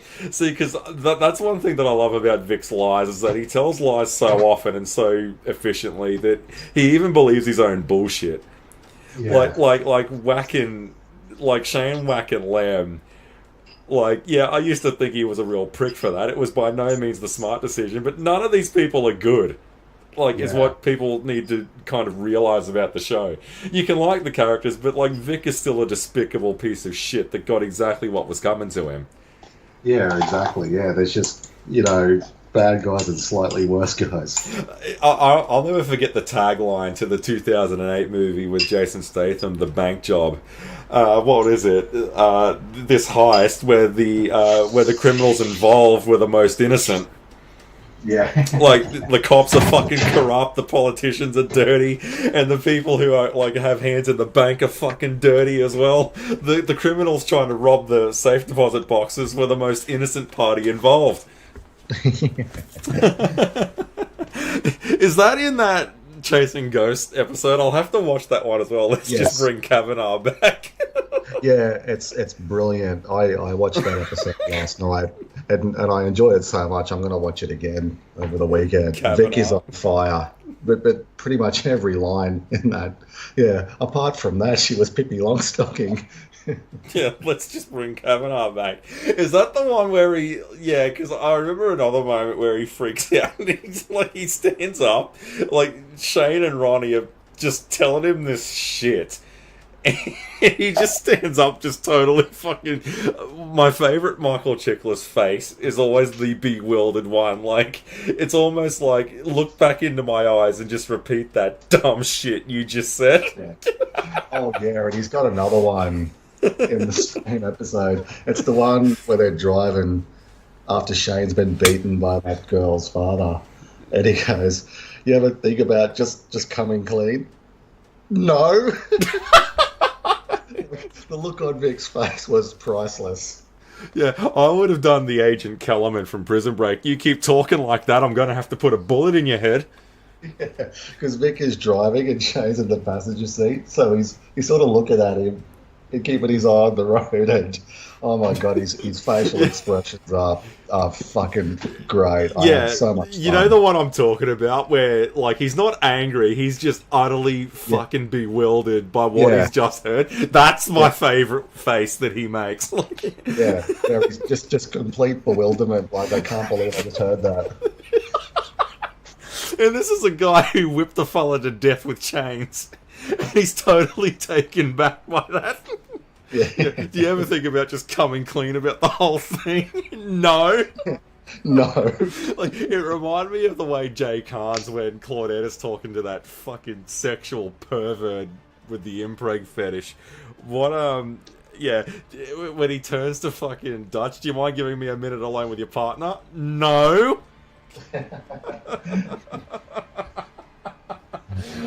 Yeah, he's just totally fucking bewildered by what he's just heard, and I did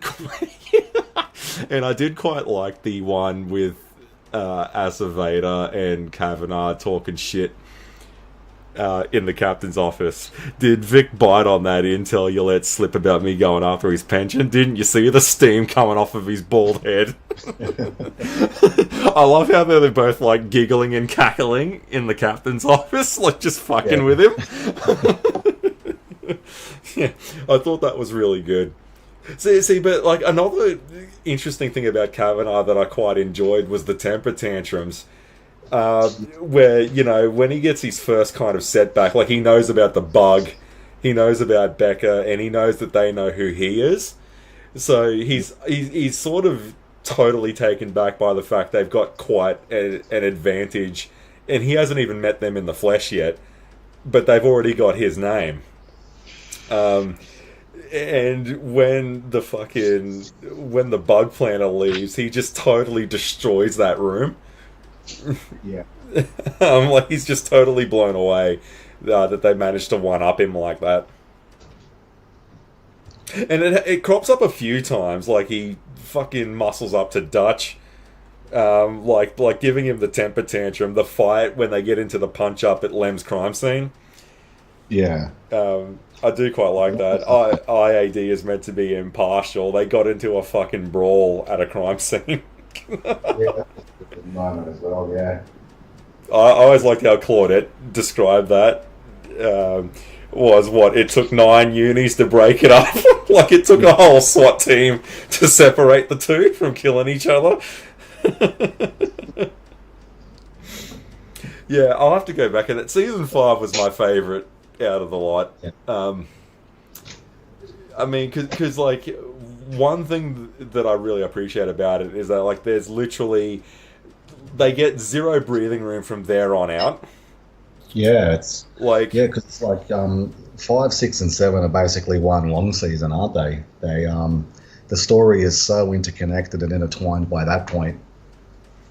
It's hard, yeah. Because that's what I meant. Like season 6 is just sort of hazy because it's like it's just so far beyond the point of no return now.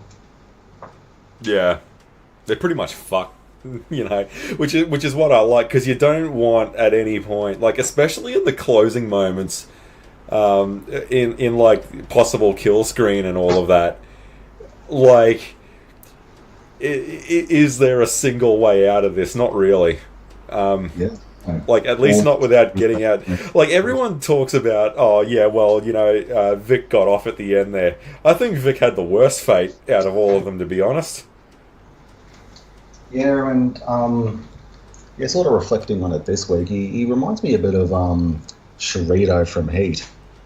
Like, he's addicted to the juice. The action is the juice.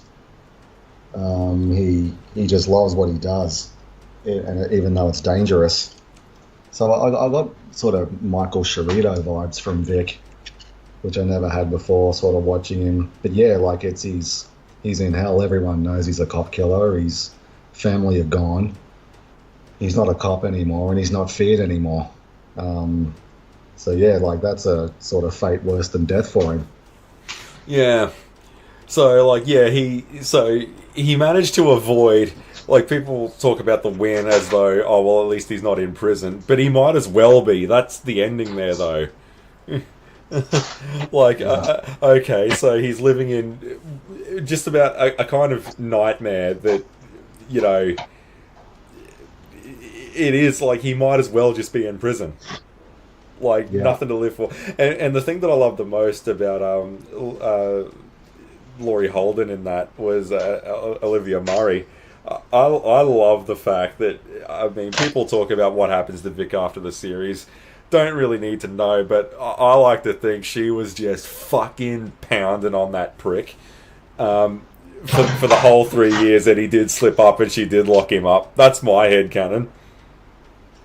Yeah, and that's why it's such a great ending, because the ending to this day still generates so much discussion. I mean, the way that final scene is written, the way Michael Chiklis plays it, it's really, yeah, it's the perfect ending because you can make up your own. The final line is he grabs his gun and jacket and heads off, destination unknown.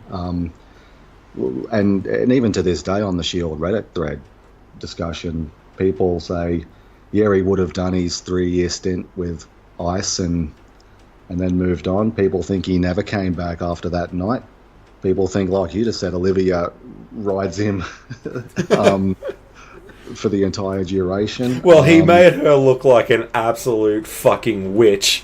Because, Yeah. I mean, giving him the immunity deal, she would have thought it was, what, turning drugs around or something like that. But when he opened up with, I shot another cop in the face, yeah, she was kind of fucking annoyed that she got played like that.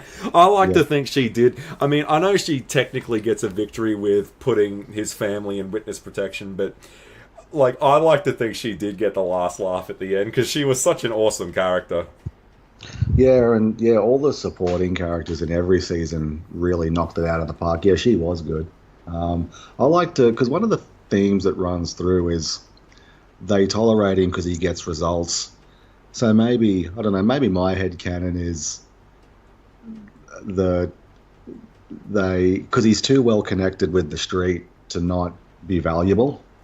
So yeah, maybe one of the sort of flaws in the human condition is they'll, well, like that scene, it might have been season 7 when the chief's assistant walks in. I forget what the crime was, and all he wants to know is Mackie on it. And this guy knows he's going to be gone in a week or two. And Claudette goes, "You're drinking his Kool-Aid as well?" Like, well, because one of the themes, everyone hates Vic. Like, all the high command hate Vic, but they've got no fucking problem relying on him to pull their ass out of the fire or make them look good. So maybe a case pops up because Vic knows all about the Mexicans and the Bizluts and all them, and he's too well connected to not be valuable. So maybe they. I mean, for all we know, I mean, Acevedo might have dusted him off and put him on something. Yeah, I mean, because I mean, like the guy was like a stone's throw away from a fucking presidency. Give him a couple of years, like it wouldn't surprise me because by the end of it, even though it was out that he killed Terry and all of that, you notice Acevedo's kind of, he doesn't really give a shit about it anymore.